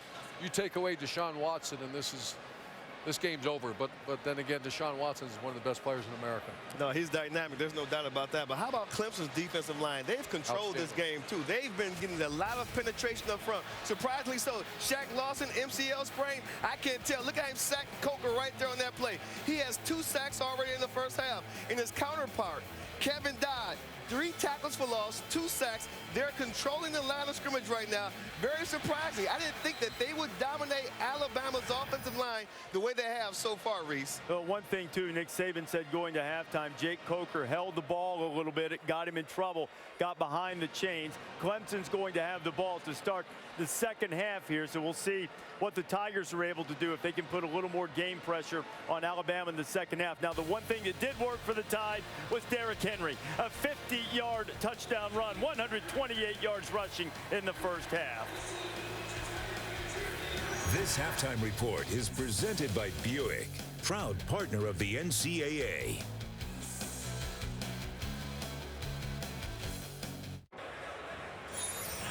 First half is just the way a championship game ought to be. Heavyweight battle. Everybody landing body blows. Derrick Henry scored a couple of touchdowns.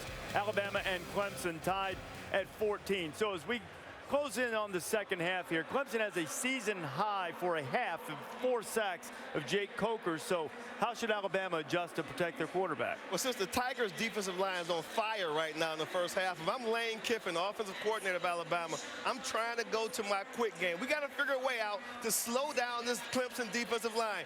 Screens, draws, and then mix in some mass protects. His #1 receiver, Calvin Ridley, in the first half, 6 receptions, only 14 yards. A lot of underneath drag routes. We got to get shots down the field if I'm Lane Kiffin to Calvin Ridley deep. So I would mix in some mass protection passes too, Coach. Clemson's keys are someone other than Deshaun Watson's got to make a play. Yeah. He's got 200 yards offense, 9 carries by the other backs, a total of 12 yards.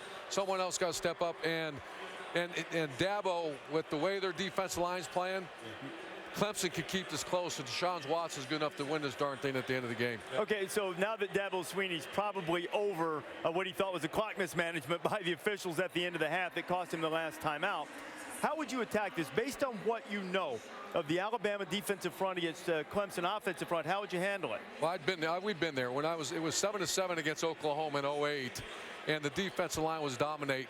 Spread the field, put it in your best player's hands, quarterback runs and quick throws, and don't even try the run game. Yeah, just let this thing ride. The only challenge to that is if their defense continues to play well, play a little closer to the vest, and get this thing to the fourth quarter right at the end, and then try to go make a play and win. So he's got a decision to make. I'd spread the field and let this quarterback go win the game. Empty formation, huh? Straight empty formation, right? Empty and spread the field, let the quarterback go win the game. We'll get a chance to see it very shortly. Clemson will get the ball to start the second half. Third quarter from Glendale, not far away. This has been the Buick Halftime Report. This halftime report is presented by Buick, proud partner of the NCAA.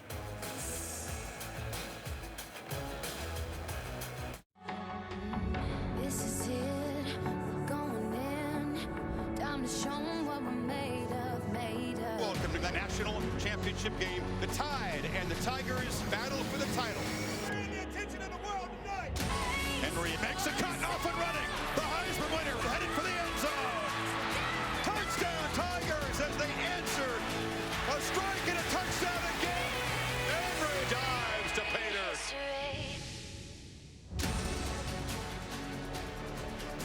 Back and forth, an excellent first half of the college football playoff national championship game presented by AT&T. Each team with 2 touchdowns and a missed field goal. Dabo Swinney, Kirk, was hot at the end of the half, and we'll show you why. Zach Brooks made a catch, which gained a first down. The clock did not seem to stop immediately, and eventually he had to spend his final timeout. Yeah, I thought he had a legitimate beef. You see the play clock on the left there at 19-18, and again, see the yellow line, first down. Okay, he gets tackled with 14 seconds, worst case. Clock goes to 12, so there's 2 or maybe 3 seconds. Now watch the clock now. The ball's not even spotted, and the clock's already started. That's why Dabo panicked down at the bottom. He's trying to say clock it, meaning fire the ball into the ground. He sees the game clock's moving. He runs to the ref to call the timeout, and now he's frustrated. He ended up missing a chance at a shorter field goal, maybe a shot in the end zone, and they end up a longer kick. DJ Petway ends up blocking it. So I understand his frustration there walking off his sideline. Clemson to get the football, and they have been red hot at the beginning of the second half. In the last 3 ball games, they've scored each time, opening possession of the second half, all of them touchdowns. Scott fakes the reverse and gets a little crease in the return out across the 20-yard line as we check in with Heather Cox for an update from the Clemson side. Chris, Dabo Swinney's message to his team at halftime was simple. We have 2 quarters to win a national championship. We don't need to make any fundamental changes. You guys are playing like crazy. What you need to do is eliminate any mistakes, and we will be fine. Also, 2 injury reports for you on defense. Ben Boulware, their linebacker, has a strained deltoid in his shoulder. He will return. However, Chris, big loss. Mackenzie Alexander, who was struggling to even put weight on that left leg, will not return with that hamstring injury. Tavis Scott, after the return, appeared to limp off as Gallman tries the right side and is driven back for a 3-yard loss by Humphrey. And there is Scott, who's their top pass receiver after the kickoff return, Kirk. Yeah, and he had some injuries late at the end of the season, had some work done, had a scope done to his knee after the season ended against North Carolina before the Oklahoma game, and has looked terrific since that procedure. Watson straight back, flips it across the middle. Renfro with the catch. It's a pretty deep core, but remember that Mike Williams, their top guy, fractured his neck colliding with a goalpost in the opening game, and then Deion Kane was suspended, sent home before the Orange Bowl. So they're down 2 key guys from the start of the year. Yeah, so you turn to Ray McLeod now, who's in a true freshman at 5'10", 180 pounds out of Tampa, Florida. Watson on 3rd and 3.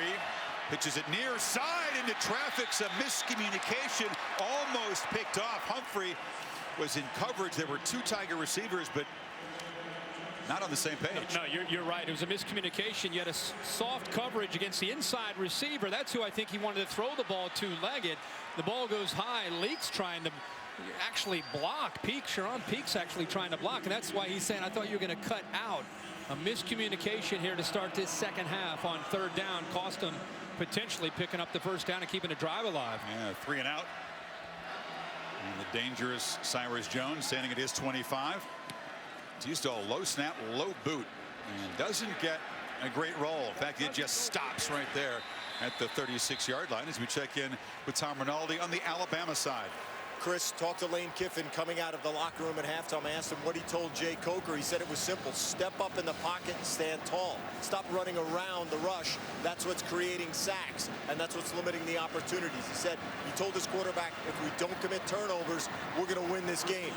Nick Saban, at the foot of the tunnel before the team took the field, can't really use all the words that he used, a few expletives there, but basically said, light a fire under yourselves. This is fun. This is what we work for. This is why we're here. Go out and take it. 3rd quarters have been terrific for Alabama this season. They have dominated opponents in the 3rd quarter. 2-back look now. Henry and Drake. They hand it to the Heisman winner, and he plows forward for about 4.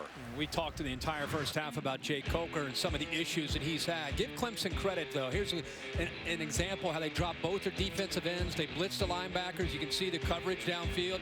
That's what Lane Kiffin's talking about. All that running around. He wants them to step up in the pocket. Here's another example where they confuse him. They have done a good job of making him hold on to the football. They flip it to Drake in the flat. Stiff arm, nice move around the edge by Drake, and he shows the quicks to get a 1st down. And remember, Mackenzie Alexander is not out there to the field corner. They have Adrian Baker in there, a sophomore who's not played nearly as much football. So you take one of your best cover men out of the game with the injury, and you put in Adrian Baker, and that was exactly where they picked up that 1st down. 2-by-2 look. They fake it to Henry. Coker loops it downfield. Howard is wide open, and the tight end will waltz to the end zone. 53 yards against a confused secondary. And the confusion's right here. You have 2 receivers into the boundary, only 1 defensive back. But this safety right here, TJ Green not reacting, and you can see the receiver, the big tight end, actually slips downfield. A blown coverage by the Clemson Tigers, and TJ Green, who I don't think recognized the tight end along with the receiver into the boundary. You know why O.J. Howard is getting hugged by teammates, Kirk? His 1st touchdown reception of the season. He's a talented guy, a top prospect. Sometimes a little bit forgotten in the game plan, but boy, when he's called on, he can make a big play. Hasn't caught a touchdown since 2013, and it's the go-ahead score in a championship game. Boy, He's had a quiet year with so much potential. And as you said, what better game than the championship to be able to have your first touchdown of the year? Griffith knocks it through. He told me last week, sometimes I have to wait and be patient, but when I get a chance, I got to make sure I take it. He sure took it here. Clemson busts a coverage. Give Jake Coker a lot of credit for being able to recognize that. And here's a look at the play from the AT&T pylon cam as O.J. Howard takes it into the end zone, stays in bounds, and the Tide are up now by a touchdown in this second half. And Watson has to answer again.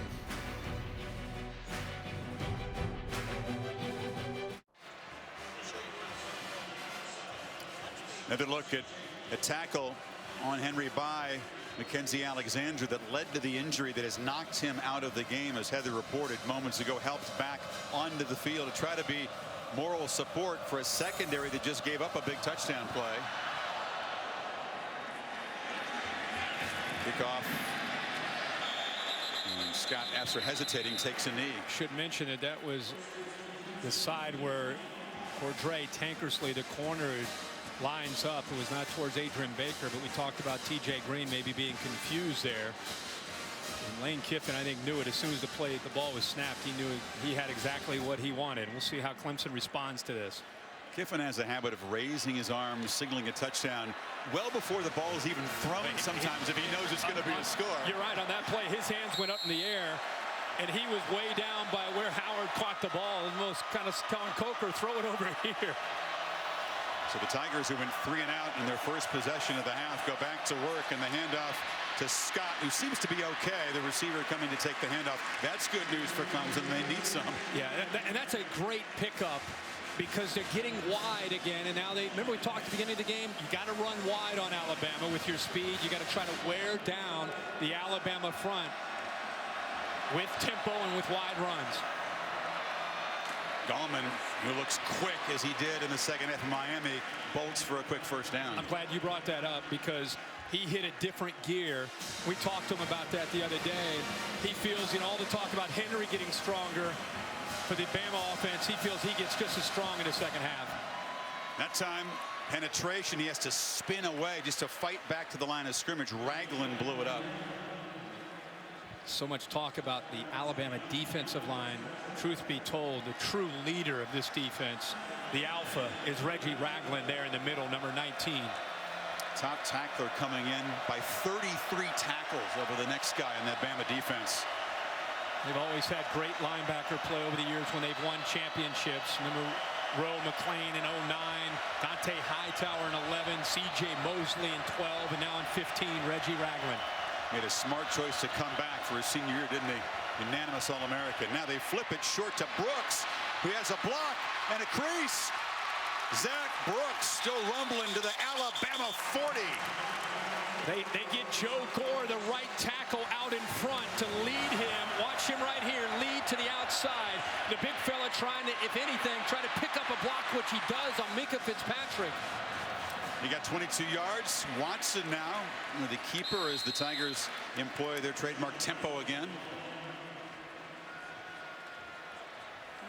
They are, it's like now they're not substituting Peak, the receiver on the right, moving now over to the left. Still going tempo, not allowing Bama to substitute.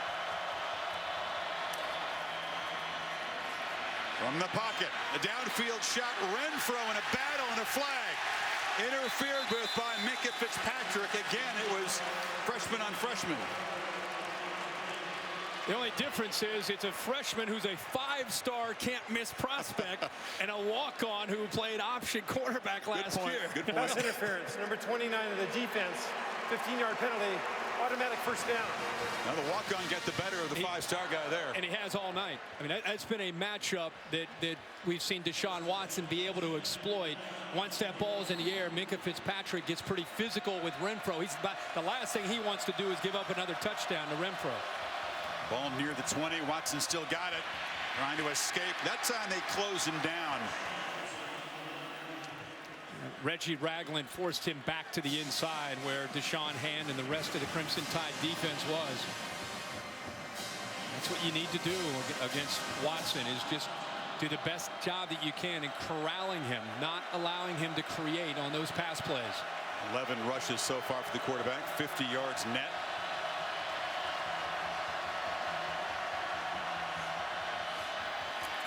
From the pocket, over the middle, and broken up. Fitzpatrick closed quickly. Jermon Hopper was running a post. Great closing speed here this time. We've talked a lot about Fitzpatrick. This time, he does a good job of keeping his eyes on the football. And by keeping his eyes on the football, it gives him a chance to be able to break on the ball. Great quickness there and great change of direction by the freshman. Big moment now, 3rd and 9. They're in field goal range, but can Watson again create some 3rd down magic? Remember, Leggett's here, and they also have to be careful the quarterback scramble from empty. Pressure, pocket closes down, end zone throw, incomplete. It was Scott battling for the ball, a beautiful throw to the corner. Deshaun thought he had one. I don't know if he could have handed the football to Hopper any better than the way. Look at this throw right over top of Harrison, who, by the way, does a great job. Hopper has it until he comes down, but Ronnie Harrison, another true freshman, gets his hands in there, doesn't give up on the play, and rips it away at the last split second away from Hopper. That Great could throw. be a 4-point play right there. The ex-high school quarterback making a huge play. And now it's Hugel, who had his opening attempt blocked as the Tide only had 10 men on the field, ran a man on late. And Hugel knocks it through from 37. So Clemson answers the touchdown with 3, and the Tide still up by 4.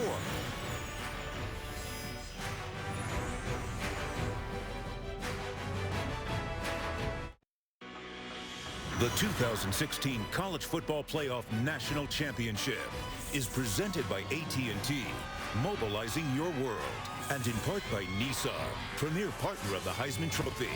Taco Bell's Crunchwrap Sliders, 4 full-size flavors, just $1 each. And the Capital One Quicksilver Card. Earn unlimited 1.5% cash back. Every purchase, every day. Well, a battle for the national championship trophy. It is worthy of the occasion. Clemson moving 55 yards in a very quick 9 plays to create the 37-yard field goal to cut into Bama's lead.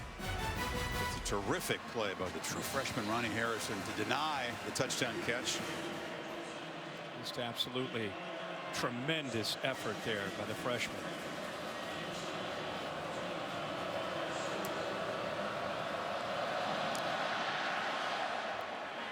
Hugel's kick drives Drake to the goal line.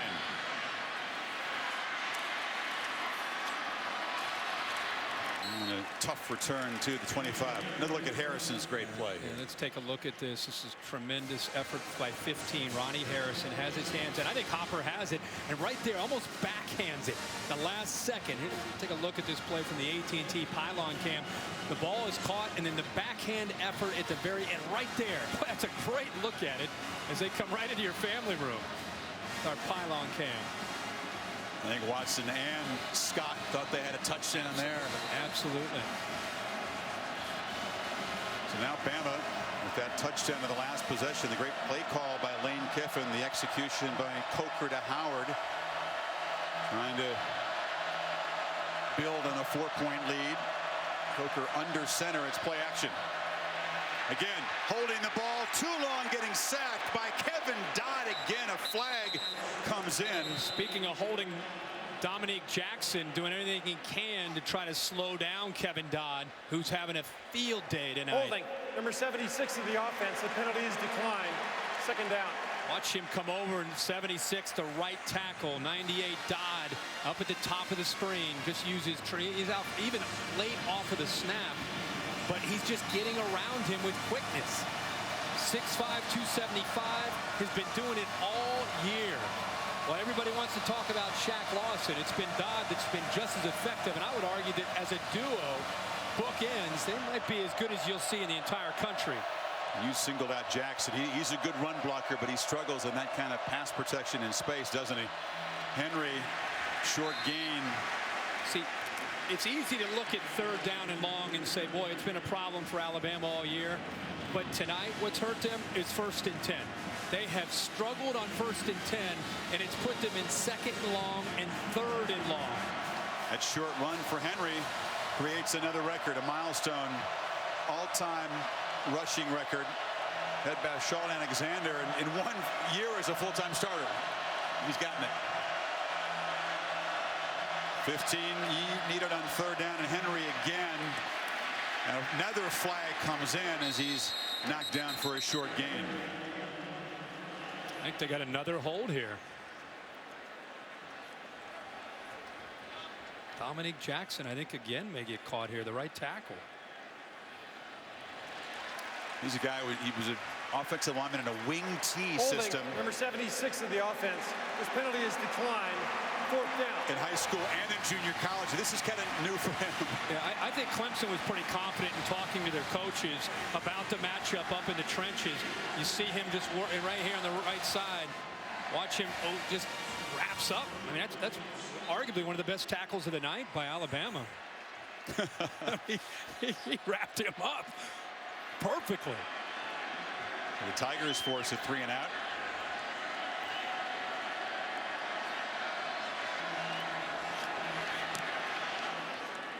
J.K. Scott drives Artavis Scott back to the 26, and he's fights hard out near the 40.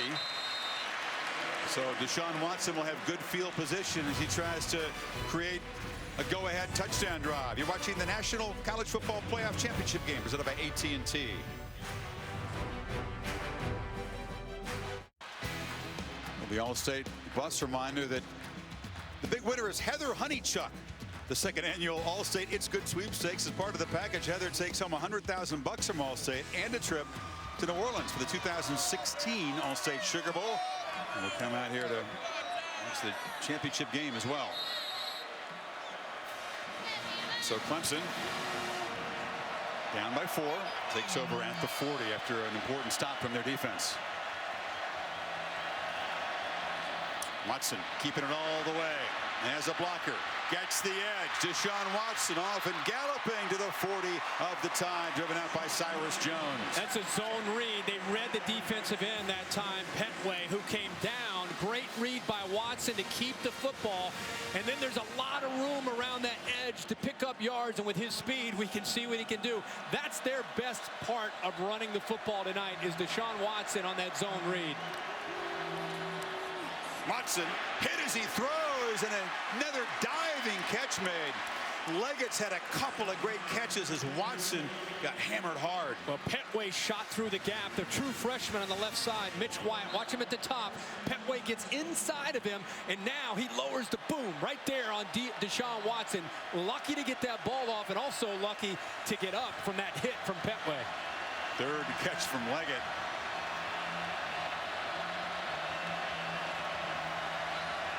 Gallman in the game has yet to get on track. Really hasn't done anything. The Tigers' top running back had almost 1,500 yards coming in. Watson again pressured, throws to the end zone. Renfro tried to make the hat trick touchdown catch, could not come up with it. Fitzpatrick again in coverage, and McLeod, another receiver, was in the area. But he knew that he had to throw this football with quite a bit of velocity. They had a safety in the middle of the field who's coming over to get involved, but it's that matchup again. Renfro against Fitzpatrick. The ball is thrown away from Eddie Jackson to not give him a chance to come over on the ball, and because of that, it went too far behind the freshman receiver. What a terrific battle between those two freshmen. As you said, the 5-star corner and the ex-walk-on receiver. And a false start. False start, number 34 of the offense. 5-yard penalty, 2nd down. It's on McLeod. Well, it's only 5 yards, Kirk. When you're down here in potential scoring position, it stings. In this kind of game, that's huge. We keep talking about how this game's coming down to conversion opportunities on 3rd down. And the way you give yourself a chance is to do well on 1st and 10. And when you're a tempo team, the most important thing is continuing to get first downs to keep that defense on their heels. Makes this 2nd down play really big. Play clock winding down. Got to hurry. just get it off. Pressure again. Watson escapes again. A lot of green grass in front of it. Another first down scamper for number 4. He is so tough to stop. They brought a blitz with Minka Fitzpatrick and also the linebacker Reuben Foster. See him coming to the right? He looks to throw, but now there's nobody left. Everybody's downfield in coverage. He wanted to throw the ball, but he recognizes the blitz in the open area, takes off and picks up yards. A 20-yard run and now a 16-yard run, and Deshaun's getting near another 100-yard game. This time a throwback in traffic. Catch and made, short gain by Peak as we check Nick Saban's reaction. The number one thing Nick Saban wanted to do is not allow Deshaun Watson to create. He's been working for 11 days with Kirby Smart on this defense. And it's one thing for the genius of all geniuses, Nick Saban, to have a plan, but you have to go out and do it. This is the best quarterback, in my opinion, they have faced the entire year, and maybe one of the best they've ever faced since Nick Saban's been in Tuscaloosa. He's gotten the award as the best quarterback in the country this season. 2nd and 6. The Tide again crowding the line, but they flip it to Gallman, who cannot get far. Jackson held him up, and then the posse arrived, but it's a 1st and goal for Clemson. You can't run the football with your best back. Try to get the ball out in the flat to give him a chance, and he looked like he landed awkwardly after the initial contact there, and he kind of limps off. Let's hope he's okay. When he pulled away from Eddie Jackson, you could see that he landed a little bit awkwardly there, but it's a good way to get him involved in the game. He's had a rough night, as you just mentioned, running the ball. You get the ball out wide, it gives him a chance to get his hands on the ball out in space. Tide running a whole bunch of fresh troops on defense. The play clock winding down. Do they see it? Timeout, says Sweeney. He went all the way down to the 5-yard line. Deshaun had not noticed the clock counting down. He wants the play call a little quicker, doesn't he? So Clemson threatening to claim the lead when you come back.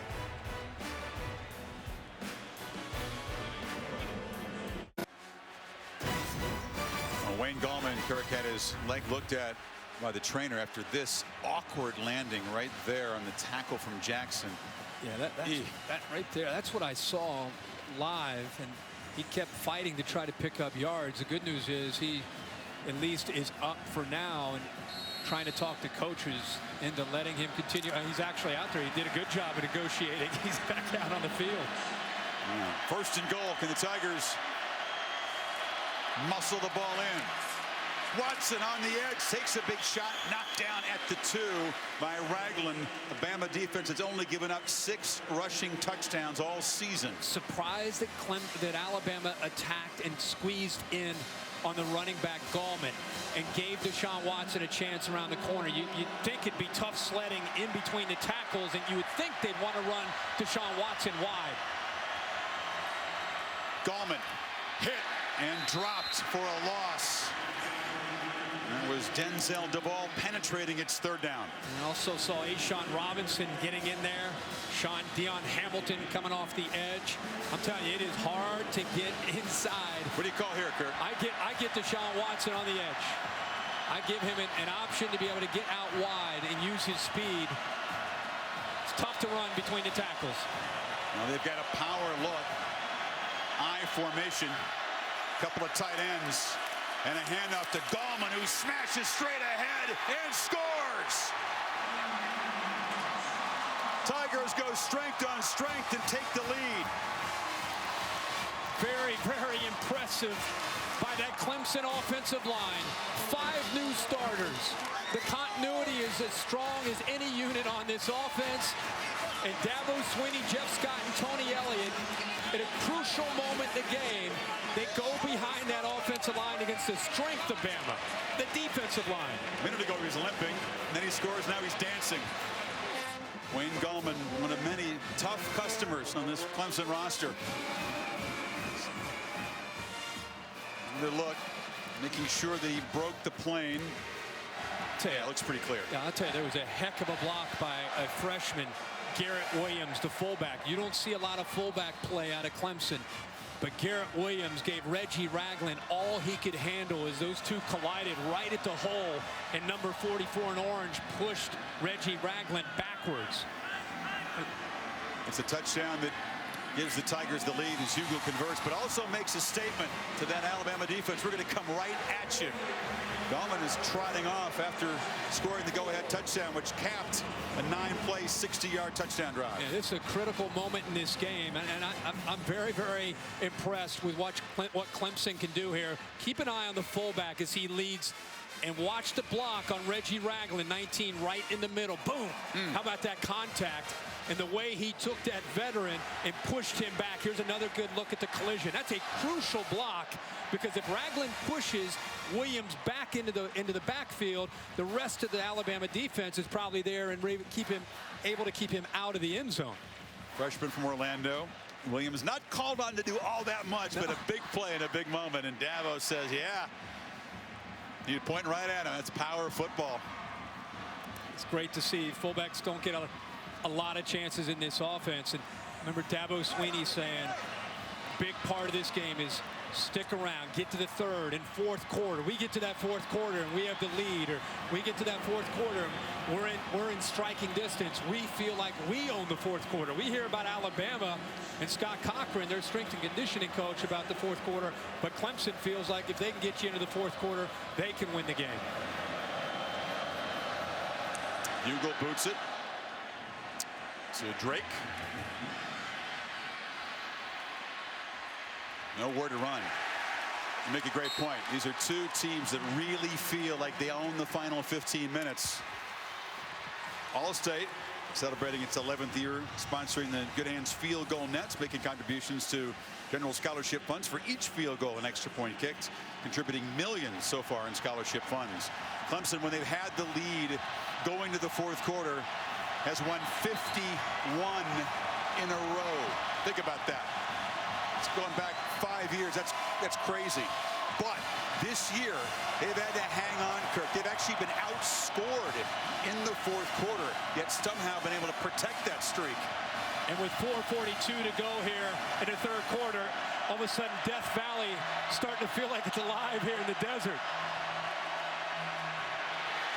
Clemson faithful making a whole lot of noise as the Heisman winner is knocked down by Goodson after a short gain.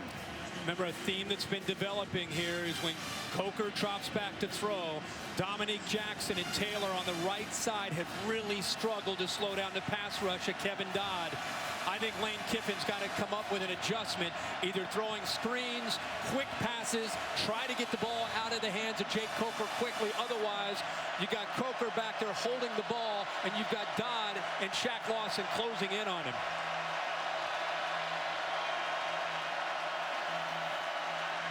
They move the pocket, and Howard is wide open again. The tight end rumbling across the 35. Made a couple of big plays tonight.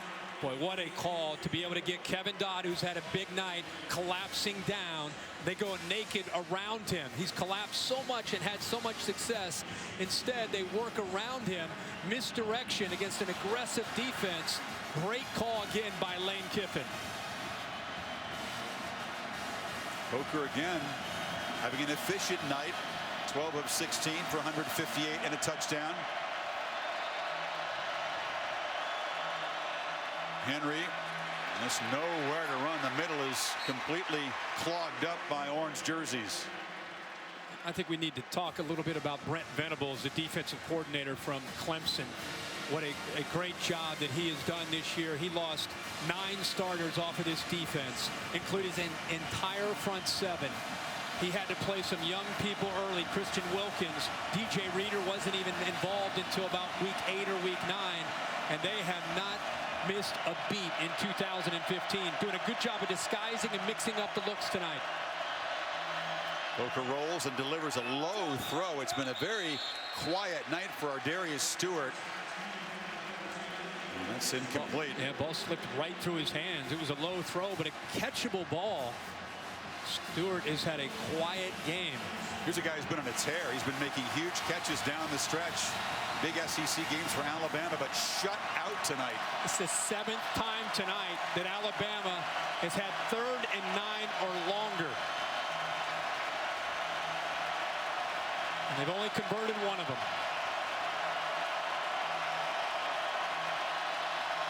Here comes the pressure. Coker gets protection, delivers, and it's off the hands of Mullaney. The normally reliable receiver would have had first down yardage. Blanks in the coverage. But great job by the offensive line. Watch him drop a little bit to his left away from Dodd.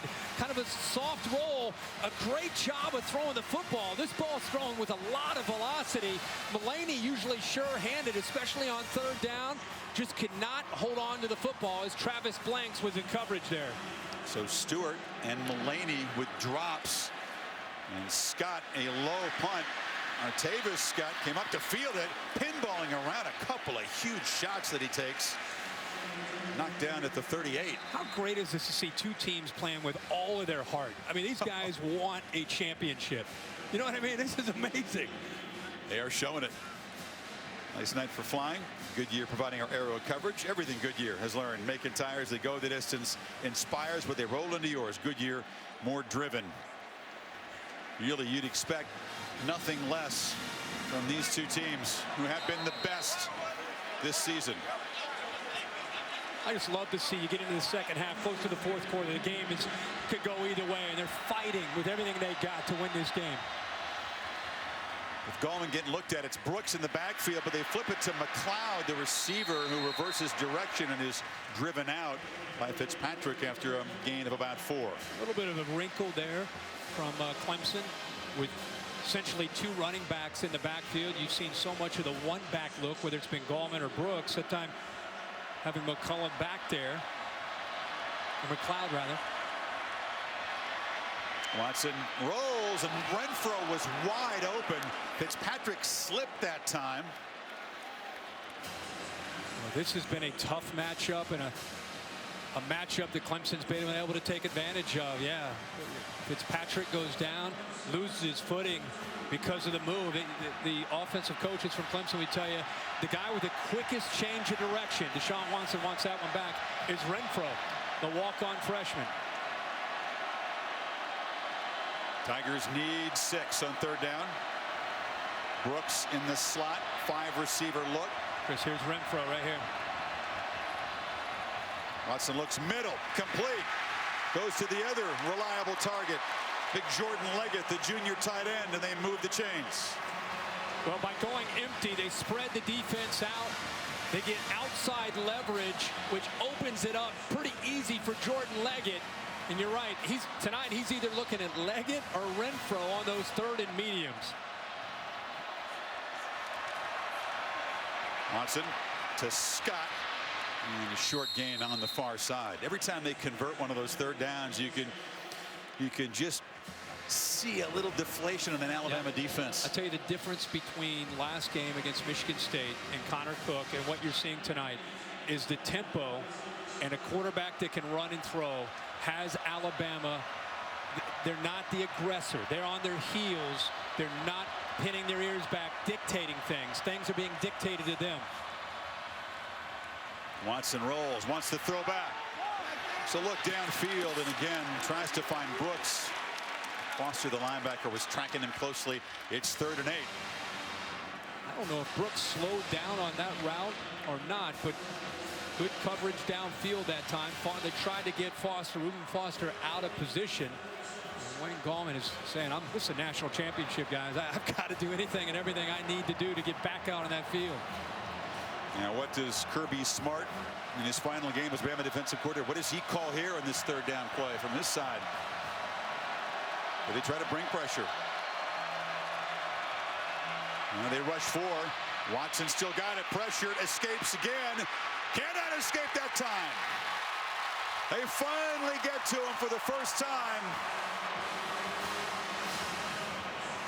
Chris, they actually spy this time with Rashaan Evans right over the right guard right here.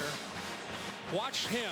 Keep an eye on him and see what he does. See how he just sits in the middle, takes away that running lane, forces him wide, and now he's able to chase him down and use the speed of Alabama. Nice adjustment with the spy from Kirby Smart and Nick Saban, taking away the ability of Deshaun Watson stepping into the pocket and looking for that first down. First sack of the season for Evans, so a little wrinkle there from Smart as they do change the philosophy on third down. Here's a good punt. Teasdale And a nice roll. It gets away from Cyrus Jones, who couldn't field it. And it rolls dead at the 5. So 52-yard punt. And Bama backed up final minute of the third quarter. Been solid on special teams tonight. It's been a problem area all season long. But there's a nice punt. Let's take a look again at the AT&T pylon cam. An outstanding punt and a good view of it from there. And it's great to see Teasdale have a chance to come back and redeem himself from Charlotte. Has done so much since then. But this is a game of field position. And Alabama here in this second half has been pinned back in their own territory. And down by 3, it puts a lot on Jake Coker and this Alabama offense. They're right at the heart of these Clemson fans, backed up in this end zone. Coker standing on the goal line. Henry. And a tackle made before he could really get up out of scene. The corner, Tankersley stopped him. Ben Boulware tonight and B.J. Goodson reading their keys and shooting a lot of times into the inside. And it's opened up some opportunities for Derrick Henry to get to the outside between the tackle and the tight end.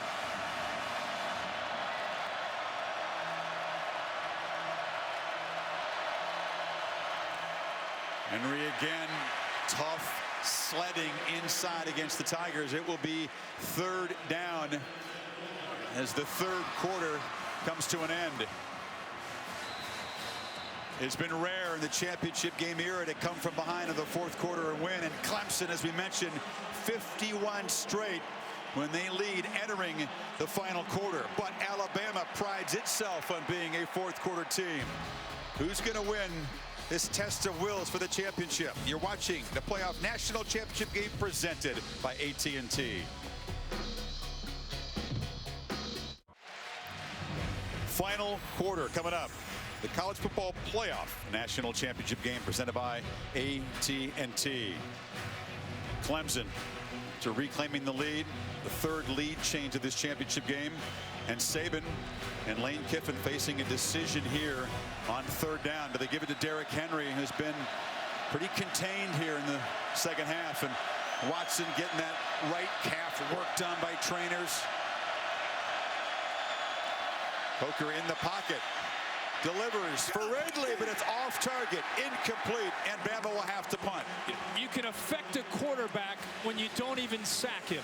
That time they affected him with Reeder and Bryant, and it forced him to throw the football and throw it a little bit beyond the outreaching arms there of Ridley.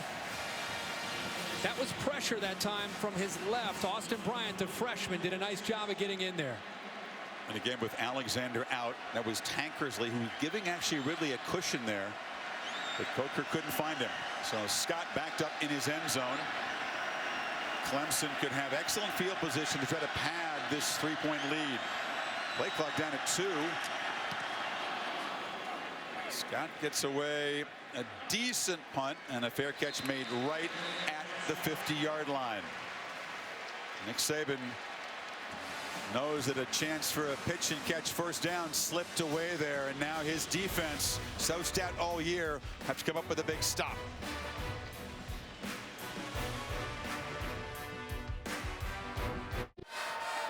The Bama fans on their feet trying to inspire their defense to go up with a stop as the Tigers take over up 3 at midfield.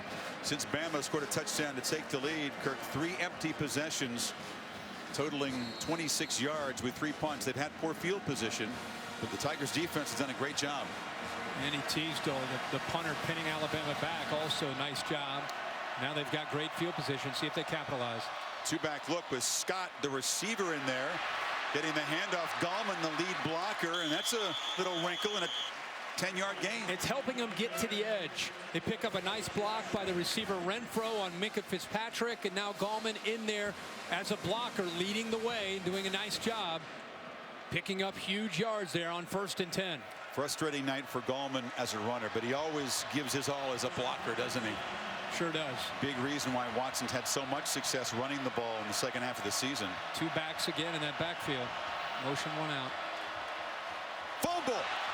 A poor exchange. It was Watson with a late attempted handoff to Gallman, and he has to jump on it with Petway right there. Yeah, let's see the exchange here. It's not a read with his own read. It looked like ball maybe got in a little bit high. Deshaun Watson trying to, instead of just falling on it, tries to pick it up as he's moving. He had his head up there. He saw Petway charging. Risky move. But just a 2-yard loss.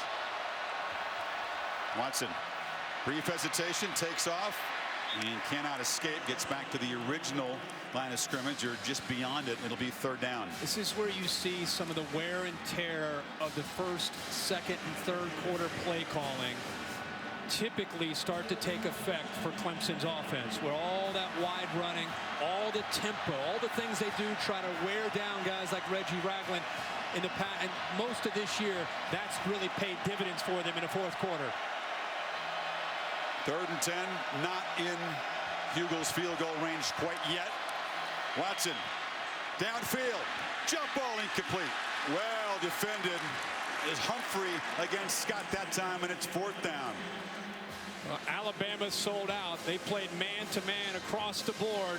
Good move by Scott, but great job of catching up there by the freshman, Marlon Humphrey, and goes up and knocks that football away. Love to see corners find the football in college football. So often we see them with their back turned to the ball, to the quarterback, but Humphrey had a lot of confidence in getting in position and then turning back and knocking the ball away.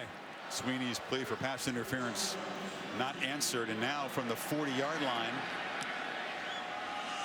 Teasdall just drops the point, tries to hit a sand wedge, a diving attempt to down it, but it's a touchback.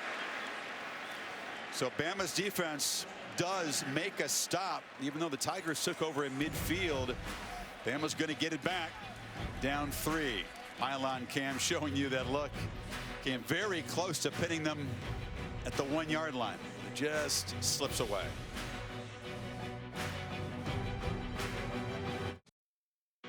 The 2016 College Football Playoff National Championship. Brought to you by the Ford F-150. Every other truck is history. Allstate, proud supporters of college football. Are you in good hands? DirecTV. Don't just watch TV. DirecTV. Call 1-800-DirecTV. And Chick-fil-A. We didn't invent the chicken, just the chicken sandwich.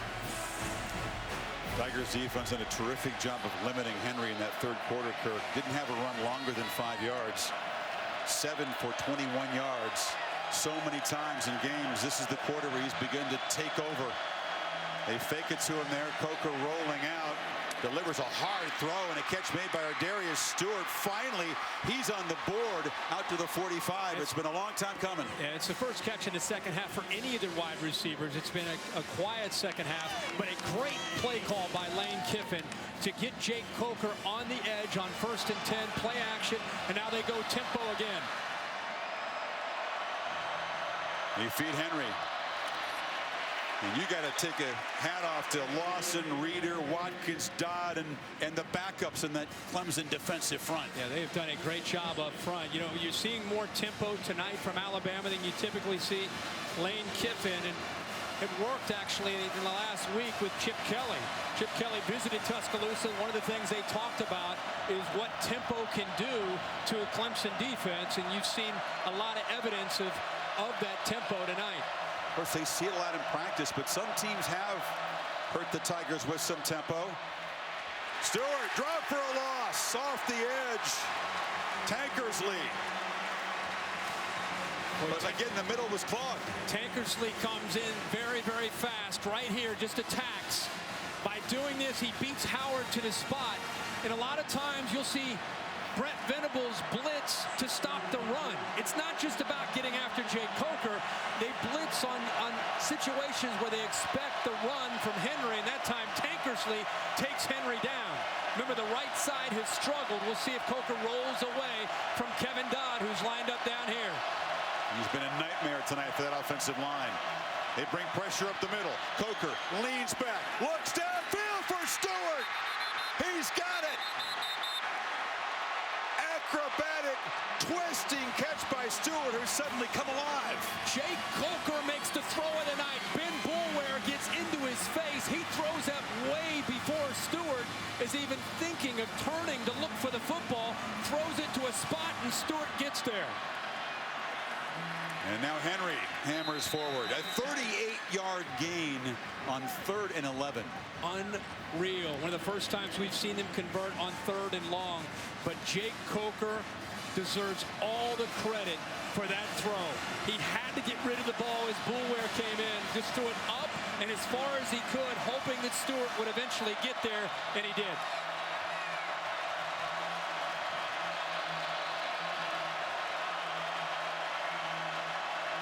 Coker loops it for the end zone. Jump ball incomplete. Ridley well defended by Adrian Baker, one of the young guys who's got to step up. That's the matchup here in the second half with Mackenzie Alexander down.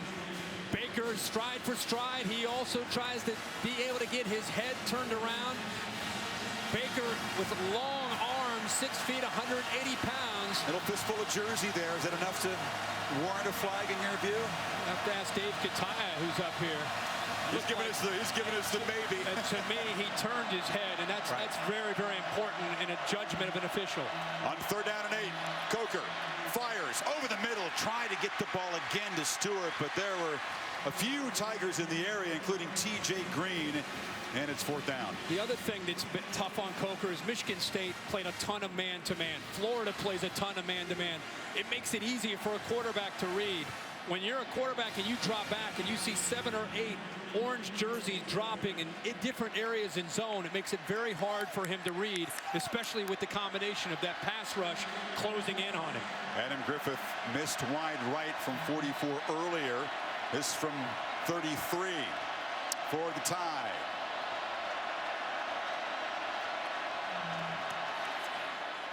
And this one is good. So how about the 38-yard pass to set up the tying field goal, Kurt? Yeah, and let's watch Jake Coker here as he gets rid of this football. Watch Ben Boulware right up the middle.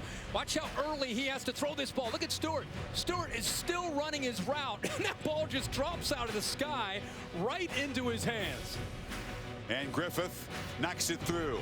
The Tigers and the Tide are tied. 10:34 to play. We hope you're enjoying this as much as we are. The game tied for the 3rd time tonight. Tide driving 64 yards in 8 plays. The big 3rd and 11 conversion to Stewart, the key play. And now an onside kick. Griffith, and it's caught. And Alabama's got the ball back. Marlon Humphrey, the corner, and a perfectly executed little pooch kick. Clemson's been tight with their alignment with their front line all night. It's something that I bet Alabama looked at upstairs. They talked about it. Sweeney's going crazy about something over there. See how tight they are right there? See the big space to the outside? Kearse trying to get out there. And Humphrey comes down with the ball. I don't know if it was offsides. I don't know what Dabo Sweeney's upset about. Offside, and the kickoff's going to come into play in a Clemson game again. The ball was legally caught and recovered by the kicking team beyond 10 yards beyond this kick spot. The advance is not allowed by rule. The ball is dead at the spot where first possessed by Alabama. Well, he caught it 15 yards downfield. I don't think that was in question We thank at all. Terry Lyden for the lengthy explanation. What it means is it's Bama ball, but they can't advance it beyond where Humphrey got it. Right around. They were close to being offside, though. But look how tight they are right here. See how tight? All that room to the top. They disguise it perfectly. That's about as good as a kick as you could hope for from Griffith. They practice that a lot, don't they, Kurt? Yeah, they sure do.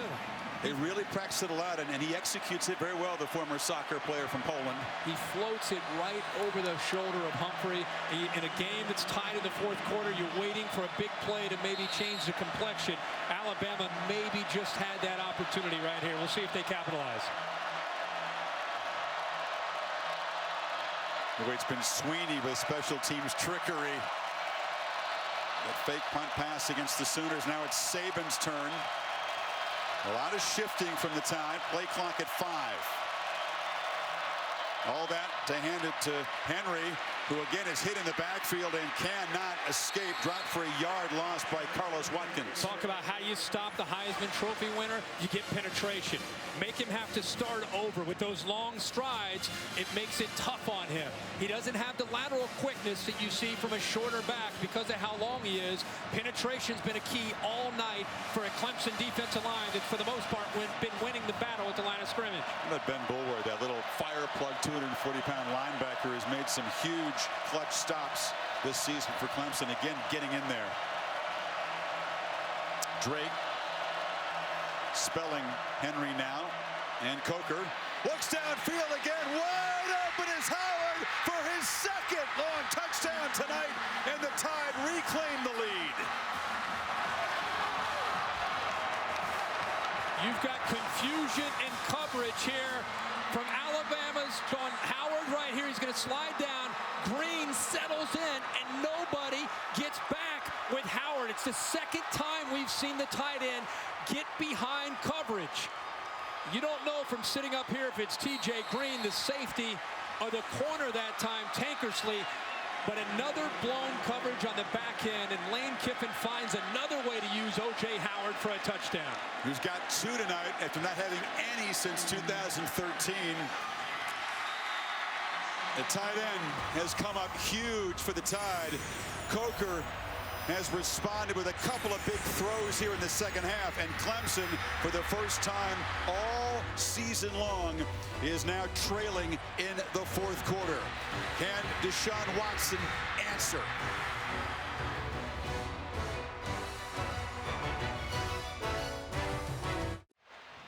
Oh, now they've told. Goodyear providing aerial coverage. Everything Goodyear's learned, making tires that go the distance, inspires what they roll into yours. Goodyear, more driven. Bama scoring 10 points in 49 seconds. And Griffith, this time the conventional kickoff. It's a deep one and will not be returned.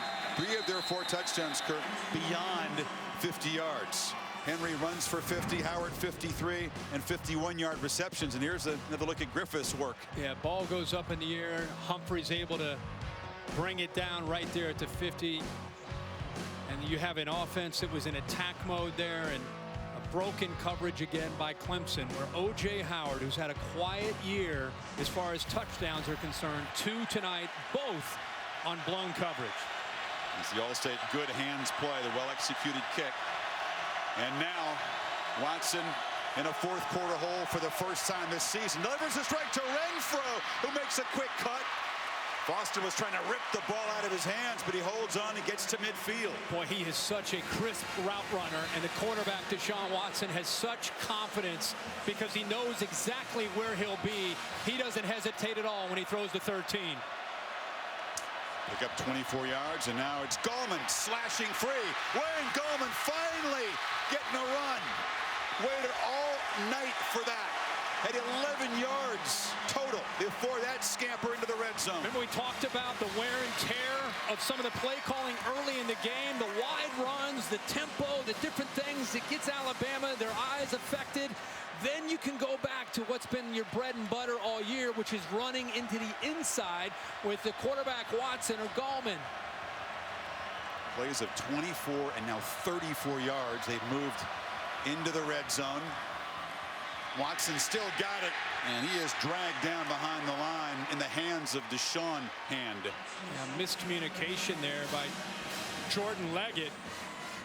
Wondered if he might be reading. Leggett will come over to try to pick up this block, and he's trying to actually get around him. It made me wonder if Deshaun Watson might have been reading it, but I think it was just a miscommunication that time by Jordan Leggett. Should have made that block. Lost 3. Gallman moves to the slot. Watson pressured, delivers another strike, and Renfro, just so reliable, dives inside the 15. It'll be 3rd down. They'll need 7. Empty with Deshaun Watson by himself. He's got receivers spread all over the field. He's reading the numbers inside the box. They blitz Reggie Ragland. Made it very easy to throw to his man again, Renfro, on the catch. Another enormous play in this fourth quarter. Watson has time. Loops a throw to the end zone. Ooh, close to being intercepted. Eddie Jackson had one earlier, was closer to the football than Leggett. Pressure came from John Allen. Well, he gets hit as he throws this football. John Allen to come from his right there, and all that weight comes down on Deshaun Watson. Think about Deshaun Watson, everything he's done, 35 attempts, he's run the football 18 times. And then Allen hits him there in the fourth quarter. So 2 quick plays to get in scoring position, but Hugel trots out from 31 to try to cut into the lead. 1 for 2 tonight. His first attempt was blocked. This one right down the middle. So a quick response from the Tigers inside of 2 minutes, but it's only 3. And Bama's lead is still 4.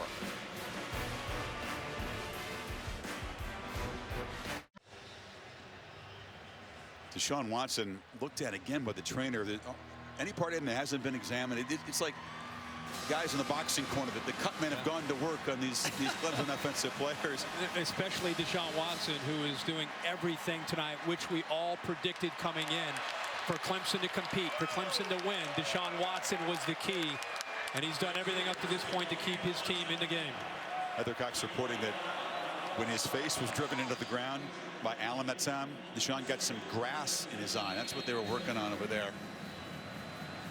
Well, his jersey is not clean, and you wouldn't expect it to be. The man has worked hard tonight, doing everything for his offense.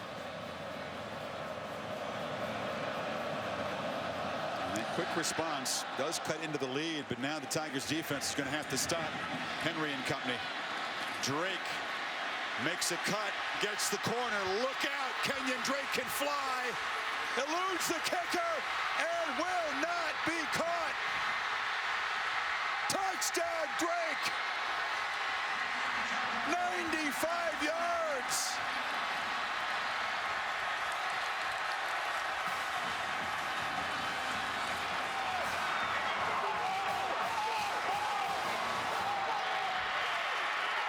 A 10th non-offensive touchdown this season for this team. And think of the injuries. Think of the career that Drake's had.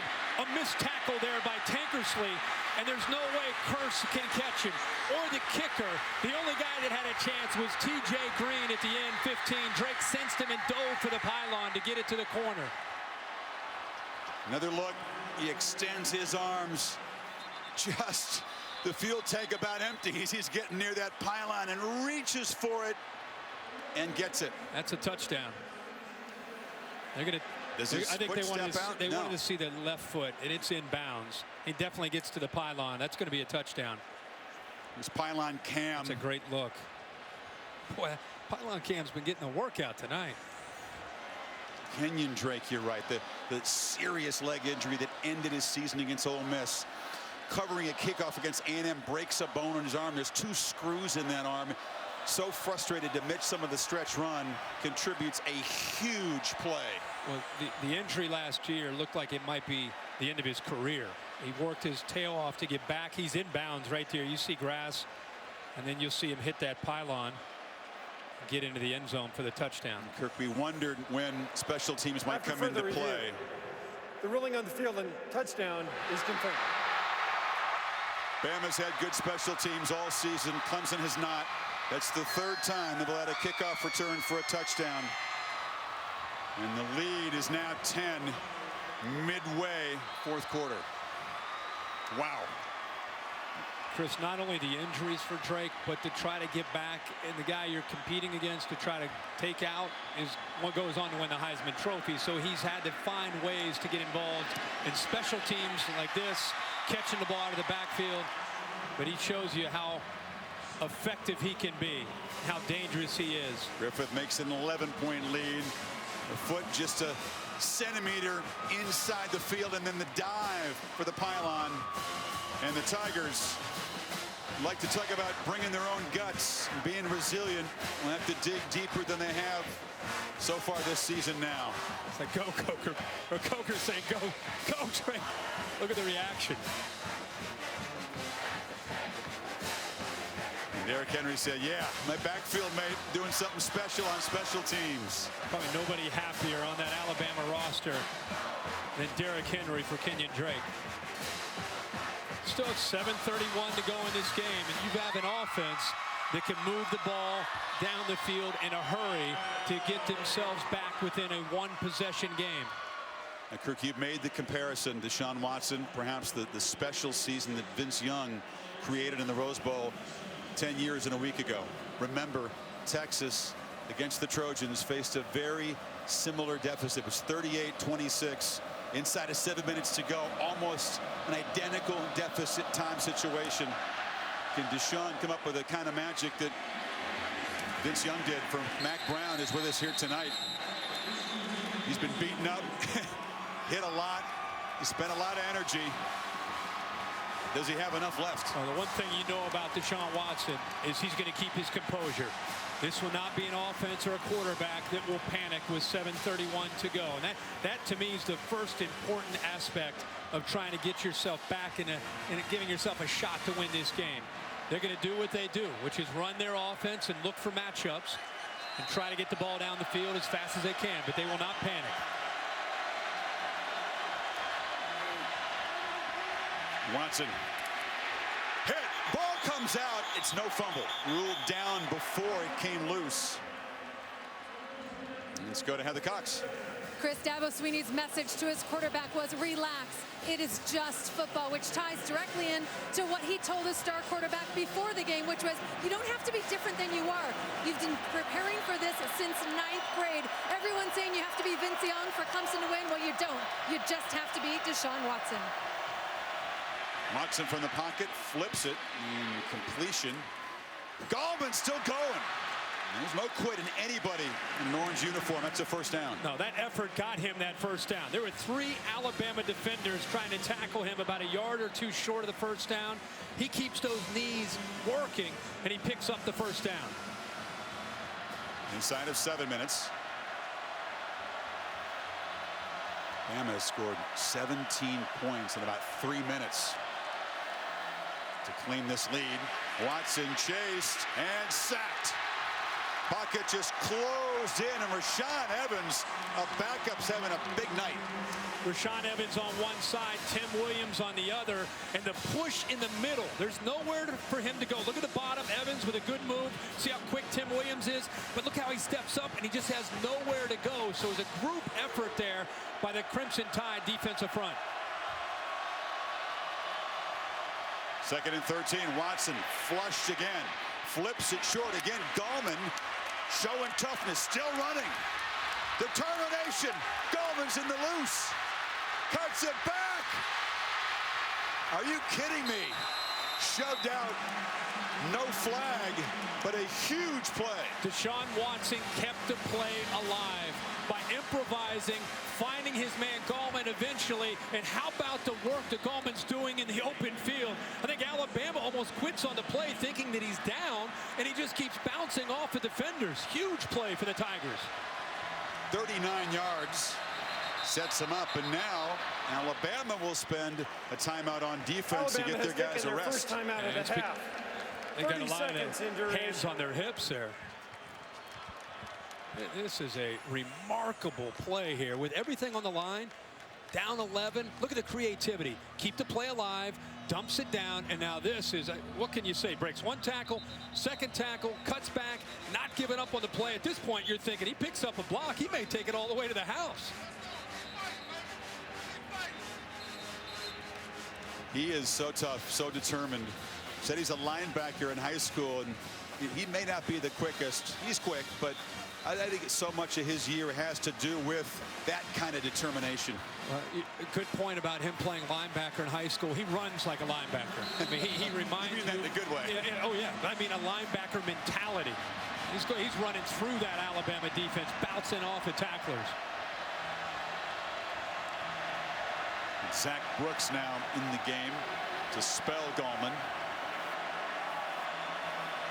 Watson delivers a low throw. McLeod makes a catch and moves into the red zone. Deshaun now has moved past 4,000 passing yards, so he's got 4,000-yard passing season and 1,000-yard rushing season. They get down in this area. Remember, Renfro and Leggett, both at the top and the inside, start to become targets for Deshaun Watson. Both are in this area right here. Gonna move Leggett over to the other side. Tide defensive back still conversing Kirk on that right side. The pass batted and almost intercepted. Diving attempt. And Ragland as Reed and Petway were closing in. This defensive front, when they can't get in there, they knock it down. Remember, Petway's had a big night. He was involved in blocking the field goal attempt. He's been involved in knocking balls down. He's been involved in making plays and getting after the quarterback, Deshaun Watson. Doesn't get as much fanfare as Reed and A'Shawn Robinson and Jonathan Allen, but having a big night tonight in the national title. Tigers need 3 on 3rd down. It's Brooks in the flat. Makes the cut. And we'll have a 1st down at the 15. Important to remember here, they have taken a little bit under 3 minutes on this drive. You're under 5 minutes. It's a 2-possession game. Clemson not only needs to score, but they need to be able to score and try to save themselves some time to try to get a stop and get the football back.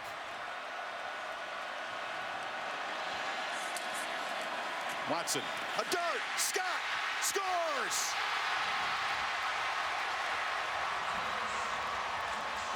A touchdown drive that sums up the determination of this undefeated team. Told you that this football team would not be flustered. They wouldn't panic. They're going to have to go for 2 here to get it to be a 3-point game. Give themselves a chance at a field goal if they can convert here. But outside leverage, an easy throw that time for Watson to his target, Scott. It's been a quiet night for Artavis Scott. He's been waiting to make a big play. That was a huge one. They have not tried a 2-point conversion all season long, by the way. Watson is flushed, chased, and cannot get there. Lost the ball as he was shoved out of bounds. Big Jaron Reed was chasing him, and the lead is still 5. Go back to this touchdown. Because of the tempo, because of the success, they had Alabama reeling. He knows exactly where he wants to go with the ball. Instead of the inside to Renfro, he works the outside to Scott. Cyrus Jones had a big cushion, gave him plenty of room. Did not disrupt the timing between the quarterback and the receiver, made it pretty easy. There's some big bodies chasing the quarterback, including a Reed who got there. What an athlete for a guy that size, huh? 315 pounds. The leader of this team, along with Robinson and John Allen, selling out, as everybody on both sides is doing right now. Now you set up an interesting situation. Alabama with a 5-point lead. Clemson with 2 timeouts. How does Lane Kiffin decide to attack this Clemson defense? Is he conservative? Does he work clock? Does he put the ball into the hands of Jake Coker and try to make some plays on early downs throwing? Let's see how Lane Kiffin decides to attack. He told me today he's waited 10 years and a week at redemption in a national championship. You remember the stop on Lindale White against Texas. Reggie Bush not in the game that play, was he? He said he's waited 10 years and a week to have this opportunity to call plays again in a national championship. The Tide are crowding the line. Press anticipating Hugo to onside kick it, but he boots it away. And that'll roll dead in the end zone. Well, the Ford GT postgame show is coming up. 4:40 to play. This Clemson defense, it's given up a lot of big plays, but has been otherwise pretty sturdy. Has to get Watson the ball back. Do they run the football with Watson, who's had a very quiet second half? 11 carries, 21 yards. See what Jake Coker can do here. I just want to see how Lane Kiffin decides to attack, whether it's conservative or aggressive. Clemson with 2 timeouts. How much does he trust his protection and his quarterback in this situation? About to find out.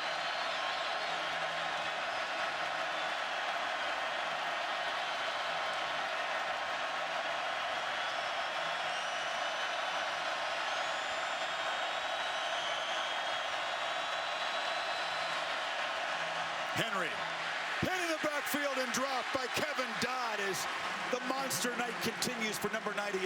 Well, he is doing this again. 98 on the right side. Watch him work again, and able to get off of Dominique Alexander. Or Dominique Jackson, rather. Chris, that's his 5th tackle for a loss tonight. Just such quickness. Does a good job of using his hands. And Jackson has had a rough night at that right tackle spot up against Kevin Dodd. I don't think any defender's been better in the postseason than Dodd.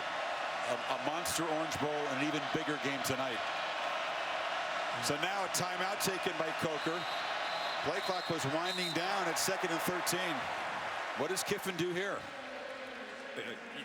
Can he call in a phoner and see if he can get some help? I mean, that is a very, very tough question right now, because on one hand, you want to work clock. You want to do everything you can to try to work the clock down, force Clemson to use timeouts. And then on the other hand, you want to try to maybe find a pass that you feel really comfortable with Jay Coker, where you can do maybe some misdirection. We've seen some boots and nakeds where they roll them out away from a potential sack. So this is the biggest call tonight for Lane Kiffin. You talked about Lane Kiffin.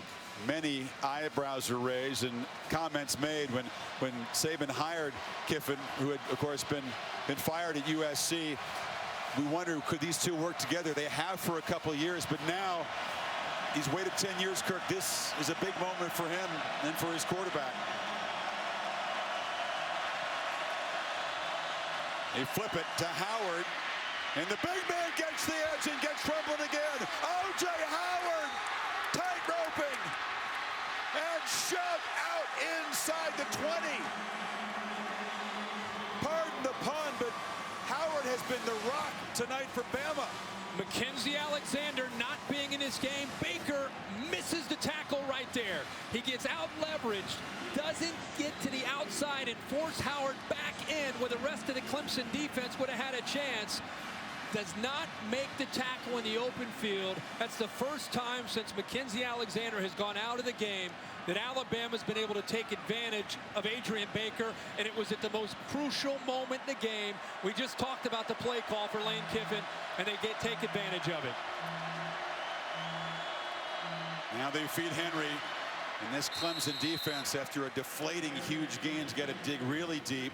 Howard, meanwhile, has been targeted 5 times, caught 5 balls for 208 yards and 2 touchdowns. For Alabama, they're thinking obviously touchdown to potentially put the game away. Clemson now at 3:20, 2 timeouts remaining. They're thinking about, you've got to force the field goal, keep it in a 1-possession game, and give Deshaun Watson a chance, down 8, with a chance to score a touchdown and get a 2-point conversion to get it to overtime. Tide will work every bit of that play clock. Coker up under center. Henry makes a cut and muscles down near the 6. It'll be 3rd down. The better runs in the second half for Derrick Henry. Gives him a very good chance. They've been pretty effective tonight on 3rd and short. Clemson all year has been a very good 3rd and short defense. The stops they've made to put themselves in position to win a championship tonight. Need another one right here. Think about all the work they put in here tonight. 4 quarters of leaving everything out there, and we come down to a 3rd and 3.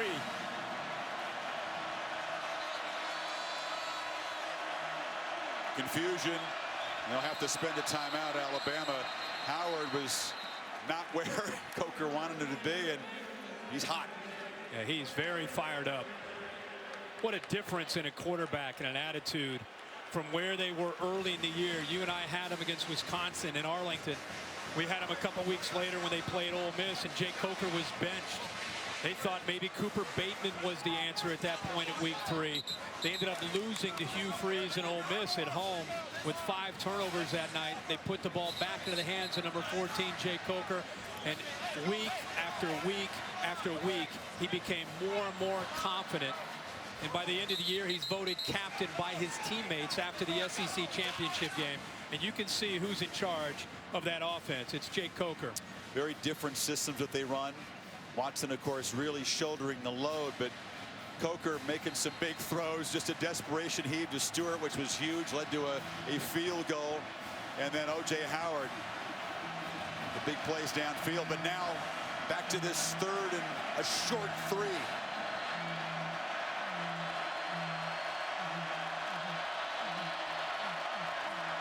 Bootleg. Coker cuts it back, dives, 1st and goal.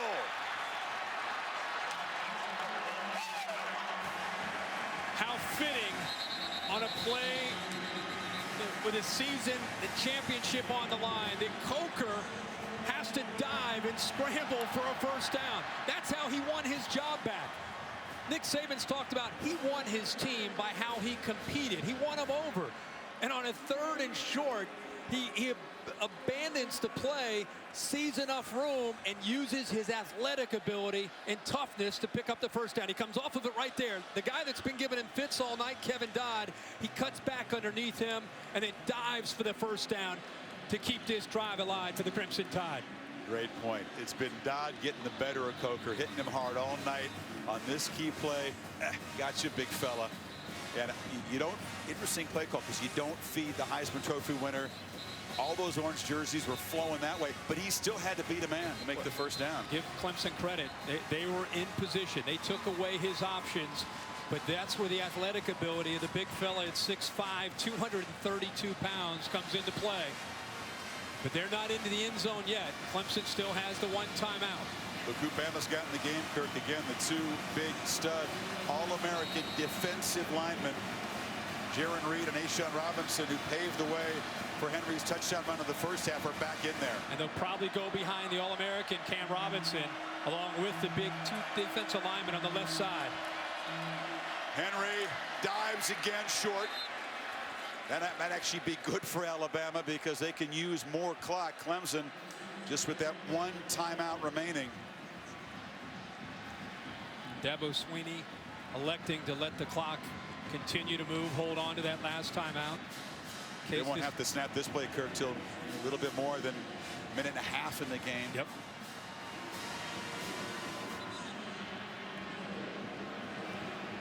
They trot off the 2 big defensive linemen and bring Michael Niswander, Highway 46, the big 240-pound tight end in. Sneak. No signal. Coker stopped short, but again, the clock will continue to tick down. Officials are going to confer here. It's tough to see where the football is before he goes down. I don't think he got across. And I don't think any of the officials felt real comfortable in making the call there. I don't know if anybody had a real good view. He just gets lost in a sea of humanity.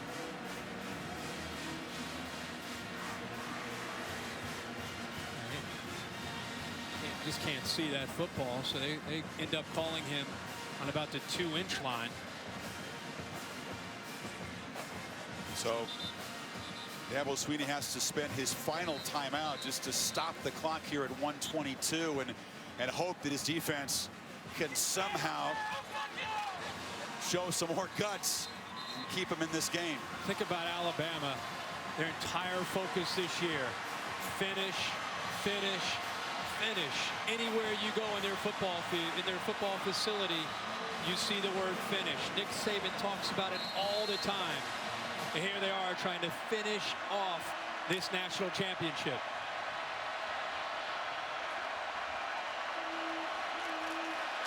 Henry. No! Stuffed. Stopped by Clemson. Remember, Clemson cannot stop the clock.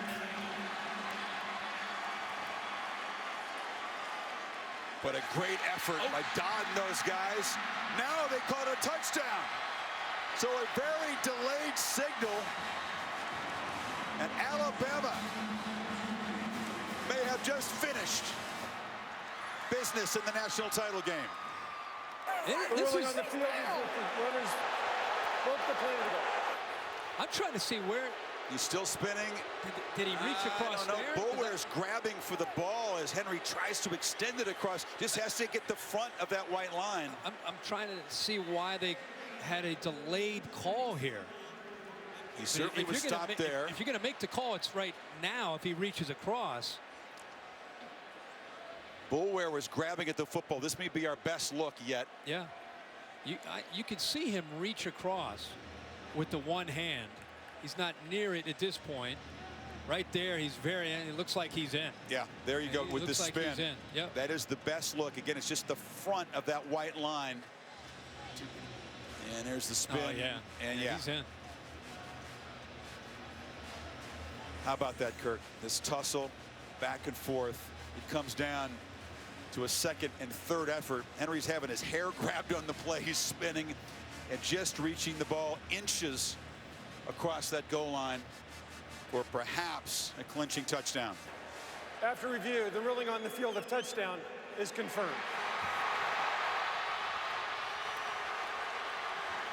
So for Derrick Henry, his third touchdown on his 36th carry. The relentless workhorse of this Alabama running game with 158 yards. A 75-yard drive with, again, the big play to Howard, the key. Can't say enough about Jay Coker, Chris. His story. High school football in Mobile, Alabama, goes to Florida State, backs up Jameis Winston, transfers to Alabama, sits behind Blake Sims a year ago, has to put it all together his senior year, gets benched, as I said, week 3 to Cooper Bateman, and instead of going in the tank emotionally, fights his way back. And another look here at the touchdown by Henry, clearly into the end zone.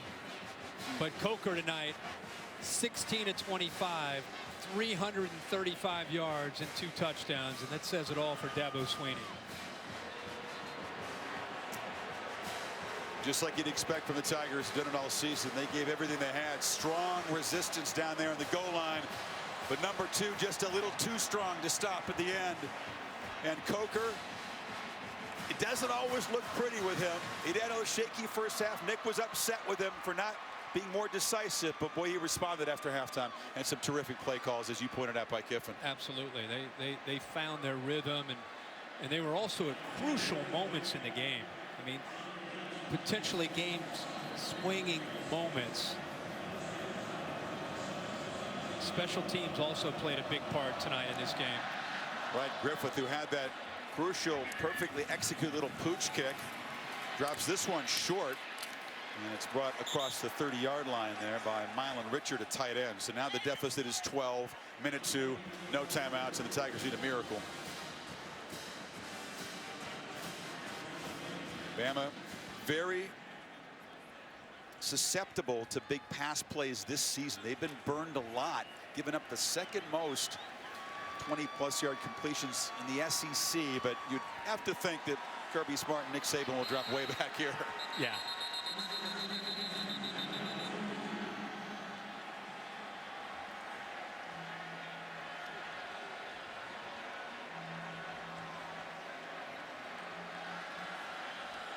Smith helped off. 3 tied defenders lined up more than 15 yards beyond the line of scrimmage as Watson escapes, fires short to Peak, who's shoved out at the 38. Trying to become the first team in the modern era to get to 15-0. And boy, they had the lead in that streak that Dabo Swinney was so proud of. 51 straight victories when leading after 3. Outscored 24-9 in the fourth quarter. Watson fires over the middle, and the catch is made inside the 35-yard line. It's Peak again. And Deshaun Watson, don't tell him the game's over. He's not going to stop. He's not going to stop competing. Big throw there to Peak, deep now in Alabama territory. They're trying to get points on the board. Watson just dumped it off the back of Brooks, who wasn't looking, just before he got hit by big Jonathan Allen. This Clemson football team, Chris, as you said, you talked about that fourth quarter, but they do not have to apologize to anybody for what they did tonight. This was a great effort by this football team, and they're still fighting with 37 seconds to go.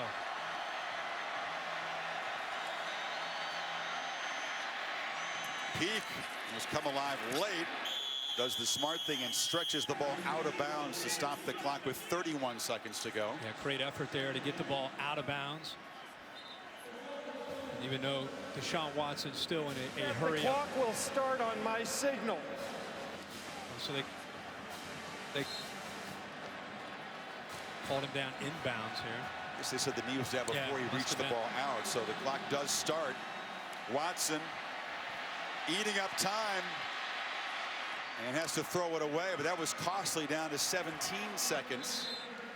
The touchdown, an onside kick, and then a Hail Mary. Yeah, Alabama's taking everything away downfield. They're willing to give Deshaun Watson some yards, but nothing downfield. And Derrick Henry, it looks like O.J. Howard with the. You're getting the bucket ready for Nick Saban, but he's no mood yet. Not with 17 seconds to go.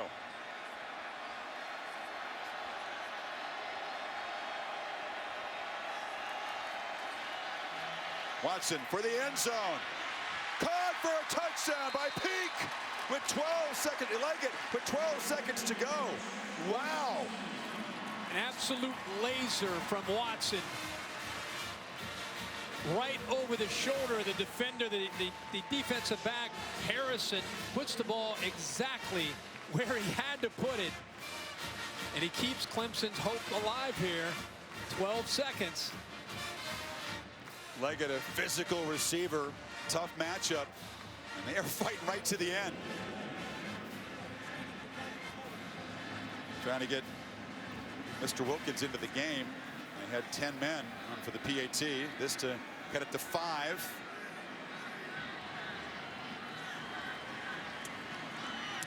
And then Hugo will be called on perhaps for an onside kick here, unless they employ some two-kicker trickery. This is a heck of a throw by Watson. Ball that he has thrown throughout his career well. Between two safeties, you've got to put it on a line because the safeties can collapse on top of your target, Leggett. With those safeties out wide, the middle of the field is open, but because of their speed in closing, you've got to be able to throw it right, as I said, right with the same kind of velocity he showed right there for the touchdown. So an onside kick was a big part of the ACC championship game. Clemson had to hold on against North Carolina. Now it's the Tigers' turn to try to execute this. They tried one all year. By the way, how about 6 plays and 68 yards in 55 seconds?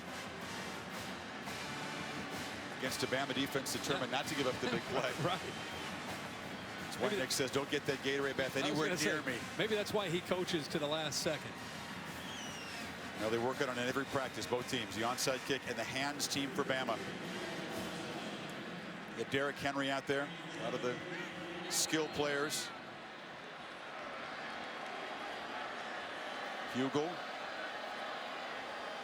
more guys to the right, kicks it that way. Ball takes a kangaroo hop, and it'll go out of bounds, and Alabama will have it one kneel down away from a national title.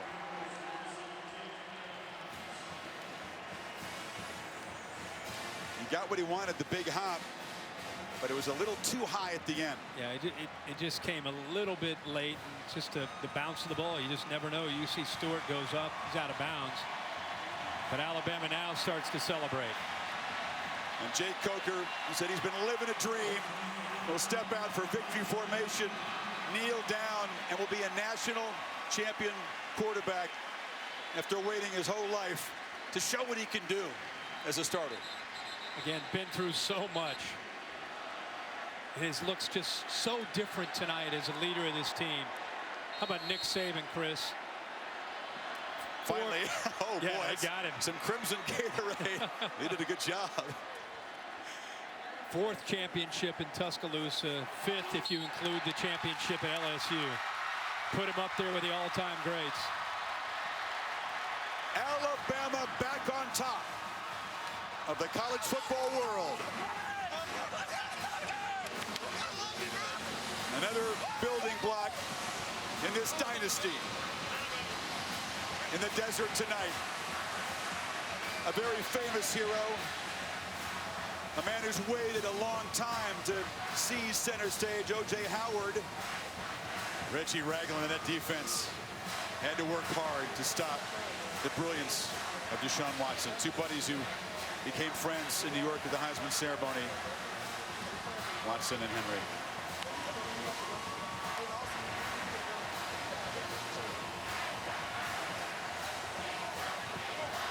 Everybody gave everything tonight. 45-40, Alabama wins. To Tom Rinaldi. Chris, thank you very much. Coach, all season long, even before the spring session started, you had one mission and one word: finish. How will you describe what it took to finish tonight? It was a tough game. You got to give Clemson players a lot of credit. They've really got a good team. This is a great challenge for us. I am so proud of our players, though, the way they competed, especially in the second half. We didn't seem to have the juice like we had against Michigan State, but they fought and battled, and obviously we didn't play great on defense in the end, but you know, the onside kick was huge. It was a great kick by Griff. I think that changed the momentum of the game, and our guys finished it. You talked about the kick by Griff. You often say sometimes it's a play, one play that makes the difference. What inspired the call at that time? Well, you know, we weren't playing very well on defense. It was a tie game. I thought we needed to do something that was going to change the momentum of the game, and that certainly did. But then the kickoff return was big, too, so special teams really did it for us. You got number 2 behind you, but you also got O.J. Howard right here, who hadn't scored a touchdown since 2013. What did you see in the game plan that uncorked that performance? Well, you know, we've been trying to get the ball to him more and more and more, and he certainly made some big plays tonight, and he's a great player for us and a weapon for us on offense. How do you describe what this group achieved?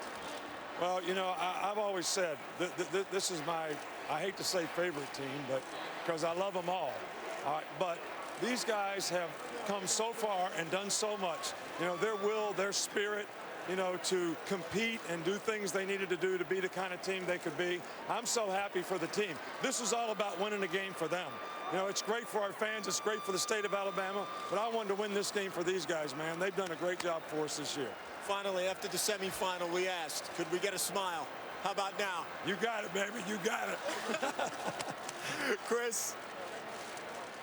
He's told us several times how much he loves this football team, this group of leaders, and it is a 5th national title for Saban, a 4th at Alabama in the last 7 years. That's what Frank Leahy did, wartime football at Notre Dame, and now just one short of Paul Bryant. The man is at the peak of his powers at age 64. Back down to Heather Cox, Kurt.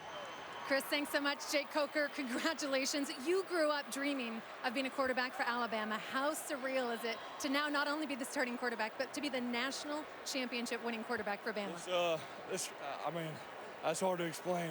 There's nothing else I'd ever, you know, there's something I've dreamed of since I was little, and just the fact we've been able to, this team's overcome all the stuff we've overcome, and just get here and do it. It's awesome, man. I can't say enough about it. Before the game, Coach said that you deserve to be here, but you're entitled to nothing. How did that motivate you guys throughout this game? I think we just learned a lot from last year and how we came in and we weren't as prepared for a team like Ohio State, and we came in here, we knew Clemson was going to be, as they showed tonight, one hell of a competitor, and we came in prepared and got the job done. It was an emotional night for you as well as your brother Patrick, who was watching you play overseas. Any message for your brother and what kind of courage and fight he's shown you in his battles? I love you, Pat. I love you more than you can imagine. You inspired me this whole way, and I just can't wait to see you. Jake, your coach just won his 5th national championship. Where does he stand in your mind in terms of one of the all-time best? I mean, I can only say, talk about people I've been around, and he's the best I've ever seen. So, and he's proven that time and time again. And I just want to thank him for the opportunity he's given me. And I think as long as he's at Alabama, Alabama's going to be, up at the top. He's a special coach, special person, and does everything the right way. And I couldn't say enough about the things he's done for me and this team as a whole. It's really special the type of person he is, the type of coach he is. Jake, I know you've been dying to go celebrate with your teammates. I will let you do it now. Congratulations, and let's head over to Tom. Thank you. Heather, thank you very much. They came in as early enrollees together. They're roommates together and now national champions together. Derrick Henry and O.J. Howard. Derrick, let me begin with you. You broke that big run. When you did that, I'd never seen you more emotional with you. But what was the message you were sending to this team tonight? You know, I just told them that we worked so hard to get here. All we got to do is finish. You know, and we've been through a lot of adversity, a lot of ups and downs, and we got to finish as a team. And I love them. Let's go ahead and get a win. OJ, the last time you scored a touchdown was 2013. You were not featured very often in this offense. You were patient. What allowed this performance to happen tonight?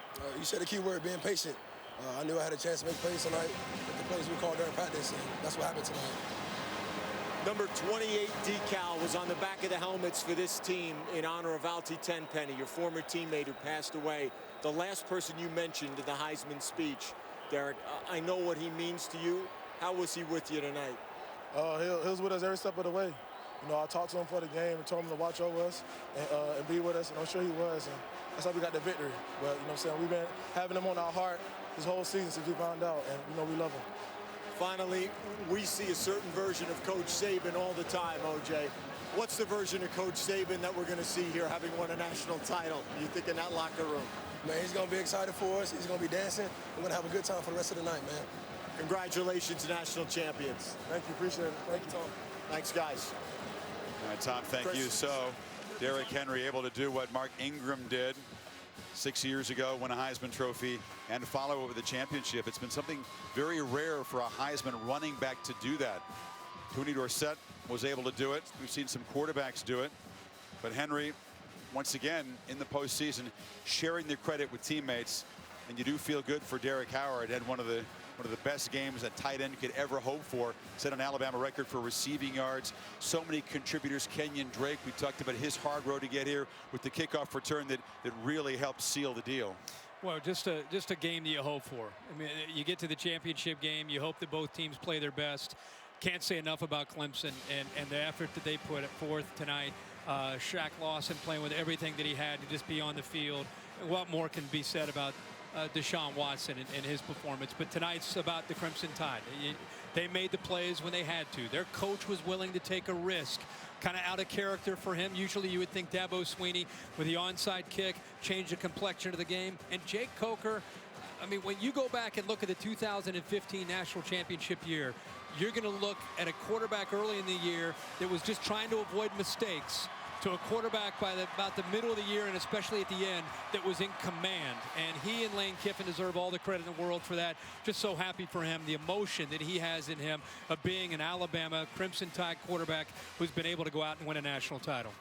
So many moments in this game which produced 85 points, the Capital One pivotal performance. Saban saying that he wasn't trusting his defense at that moment. Needed a spark, so the onside kick. And then Howard gets free and a coverage bust. And then Kenyon Drake, the kickoff return all the way back, tight put down the sidelines, diving and just reaching the pylon.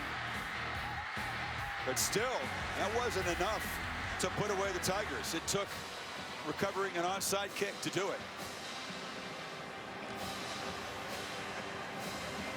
Now the Ford GT post-game show is coming up. Much more to talk about as the Crimson Tide claim a fourth national championship in the last 7 years. Go back right after this. Welcome to the Ford GT postgame. When our coverage closes, Scott Van Pelt pick things up with Sports Center. Just to the pocket square, the tie, SVP ready to go. Looking good, my man. Lots to talk about. Big fella gonna post me up later. But first, we have the hardware to hand out, and for that, down to John Saunders. All right, Chris Fowler, thank you very much. And it's time to hand out the championship trophy. We first should say congratulations to the Clemson Tigers on a tremendous season and a very hard-fought game. But time to do it once again, Bill. Joining me is Bill Hancock, the executive director of the College Football Playoff, to hand out the championship trophy. John, is college football awesome or what? On behalf of the conferences and schools that manage the College Football Playoff, I do want to congratulate both of these teams for a great effort tonight and all during this most compelling regular season. And now it's my pleasure and honor to present the National Championship Trophy to Coach Nick Saban and the Alabama Crimson Tide.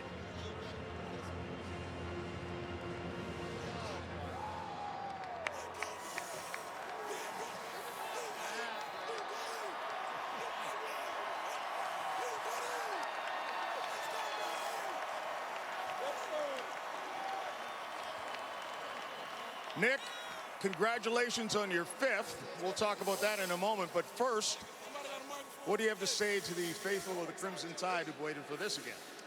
Well, you know, this is all about this team and the players on this team. There weren't very many people early in the season that thought this team could do it. And this team made a tremendous commitment to one another and did it together. And I've never been prouder of a group of young guys, and I am. And that's why I'm so happy for these players. It's interesting because after the loss to Ole Miss, and you guys turned the ball over a bunch in that game, and you might have won that one, but after the loss, what did you have to say to the group to get them to make a charge like this? How do you respond to a loss?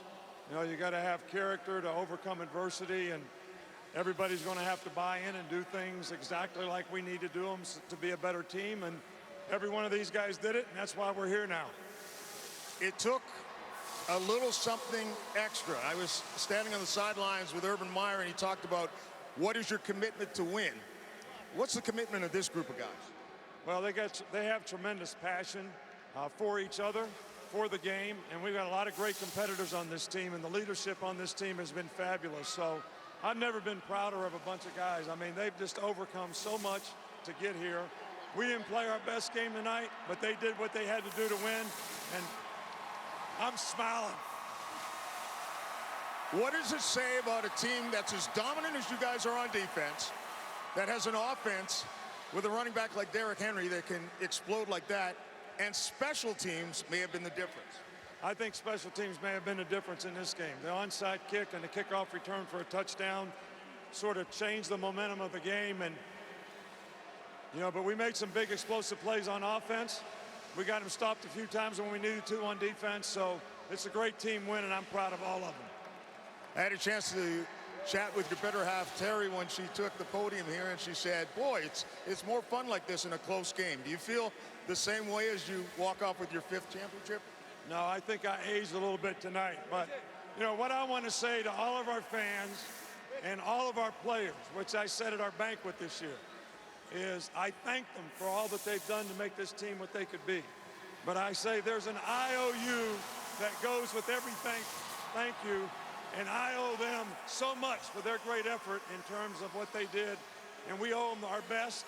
We try to give them our best as coaches, and they've responded like champions that they are. So we're excited for them. As I ask you one final question, and that would be, as I mentioned, 5 championships for Alabama, and try to pick one that is better. Is it all about what the team has given you when you try to decide what separates this from the other 4? Well, you know, look, this is all about these players on this team, and none of those other championships really were anything that I ever thought about other than what can we do to help this team be successful. And I'm so pleased and proud of it. I haven't even thought about the rest of it. So I'm just happy for this bunch of guys to do what they did tonight against Clemson. Nick, congratulations again. Congratulations to the entire team. Congratulations to the Alabama Crimson Tide. I guess the Bears up next, Chris. Saban one short of Brian's total. You're right, John. But Saban wants to focus on this team. And any team that raises the trophy, Kirk, has to pass tests, clear hurdles along the way. And for this group of guys that really self-destructed at home back in September, regrouped after the loss to Ole Miss, it's been must-win mode every week since then. And they played excellent football in the postseason. The kicker born in Poland, the beautifully executed little pooch kick, the shock play that put them in position. And then O.J. Howard, the patient senior, responding with a night he'll never forget. Yeah, he had opportunities to make big plays. It was a group effort, as Nick Saban said. Offense, defense, special teams right here. Maybe the biggest play of the game. Kenyon Drake's able to get to the edge, and once he does, He's got the speed to outrun everybody to get it into the end zone. Tight ropes to sideline and into the end zone for the touchdown. Henry ran for 158 yards, but it really was the final few inches of his evening that proved the difference. This was a touchdown Bama needed because Clemson wouldn't quit, just reaching and busting the plane by several inches.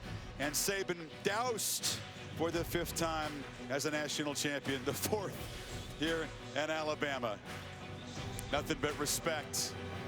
Jay Coker just collapsing, emotional. I think it all hit him right there, Chris. Sure did.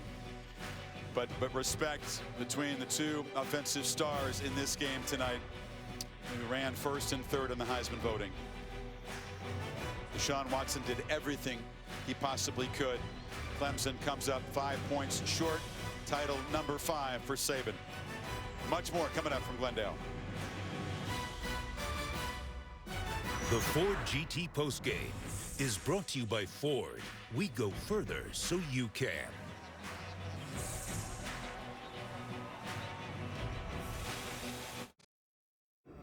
You're watching the Ford GT postgame. Jay Coker with a nice hug, delivering the game ball. Man, how many times has he wondered, will I ever get a chance to prove what I could do, much less win a championship? Again, I know we talked about it earlier, but you have to think about what he went through to climb the mountain and get to a championship.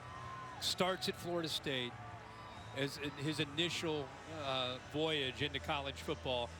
Gets frustrated, doesn't work out, backs up Jameis Winston, transfers to Alabama. Everyone just assumes that he's going to start in his first year, that he's eligible to go out and play. Gets beat out by Blake Sims. All right, he's going to get it done this year. He gets benched week 3 to Cooper Bateman. And instead, as I said earlier, feeling sorry for himself after everything he'd been through or going in the tank, instead, he keeps fighting, keeps getting more and more determined, and then to be able to come all the way through this. His mom, he's a self-proclaimed country boy, grew up loving hunting and fishing, and he's bagged a couple of big trophies here in the last few weeks, hasn't he? Being his family, his mom, after everything he's been through, and now he's got the confetti coming down and he's won a championship. But he's just one of the stories. There's so many survivors and tough-minded people on this Alabama side and on the Clemson side as well. It really was a credit to college football. This whole thing is a team effort as well. We want to thank the folks who've helped us, our tremendous crew up in the booth, Mike Black, Darren Brown over there, Mark Amento on stats, and our entire talented production team. It's been a team effort from us, and a pleasure to watch these two teams cap a great season on this field tonight. Yeah, you know, bowl season this year, we haven't had a ton of great games. I think we saved it all for tonight. we had everything we'd hoped for. You know, sometimes you get into these championship games and you have 11 days to talk about it, and you think about what's going to be the key. Is it going to be a competitive game? I don't know if we could have dreamt up a better scenario than what we had tonight. We really had 2 championship teams playing for 1 trophy. Clemson was so impressive tonight. Their quarterback did everything in his power, as we predicted, to keep his team in the game. But Alabama just wouldn't be denied. They made the plays that they needed to make late, and they found a way to get it done. Yeah, 14-0. Everything Clemson had done, not quite enough to end that 34-year national title drought. And 2 years into this playoff system, we've seen in uncharted territory at the major college level, 2 teams, Ohio State last year, the Tide this year, recover from early stumbles, get stronger from those losses. And guys like Reed and Robinson, that's why the Tide were able to regroup and play must-win football for 12 weeks. If there's a message out there for players and coaches that wish they were here, it's really simple. The 2 teams that ended up getting to the championship game had some adversity. Even Clemson winning games, they had some adversity, but there was a togetherness. There's a bond. There's an unselfish attitude that I think you could feel that permeated its way through both of these rosters. It wasn't about me. It wasn't about my stats, my success. You had a Heisman Trophy winner on one team, and you had a guy that finished 3rd on the other, but it wasn't about them. The greatest players on these teams are the most unselfish players and the hardest working players, and I think that has a lot to do with why they ultimately got here to play for the national title. Not a typical Alabama victory, to say the least. They give up 550 yards of offense. They had a heck of a time trying to stop Watson running and throwing. But Henry, with Coker playing his second spectacular game, it was a career high at the Cotton Bowl. He surpasses the career high tonight with 335 yards, and the Tide played turnover-free football in the postseason and have 2 special teams touchdowns. So it took everything they had to get it done. Yeah, and he hasn't turned the ball over in 4 or 5 games. And as tough as it was, let's be really clear here, Clemson's defense did a good job of getting after him. They made him hesitant, indecisive. He's holding the ball. The pressure that Kevin Dodd and company put on him, I mean, his head was spinning early in his game.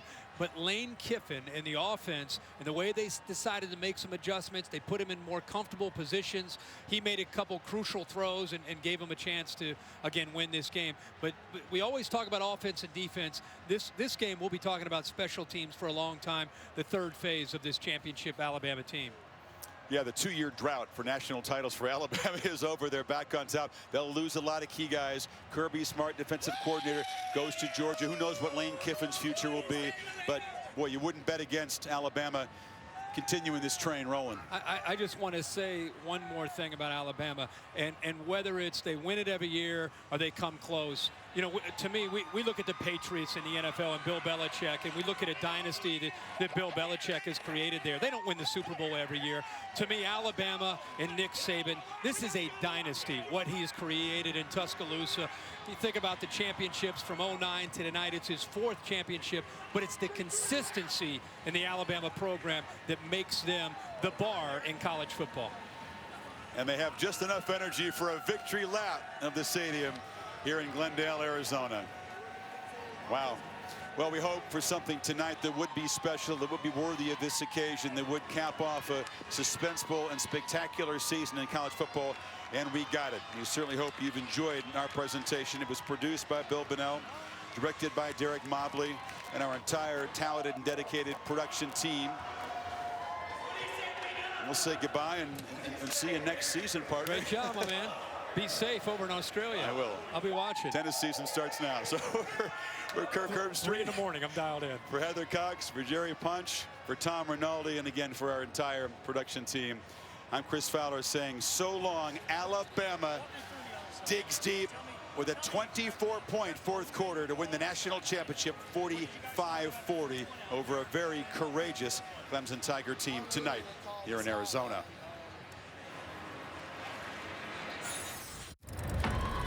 We've got the best afternoon and evening the college football season has to offer. The Spartans are big underdogs tonight against Crimson Tide.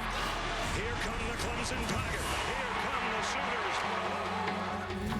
This is it, going in, time to show 'em what we're made of. They are going to fake it, and the throw is complete. Here comes a flood.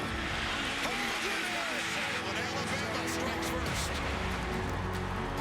Touchdown, Oklahoma. Takes a shot. Picked off.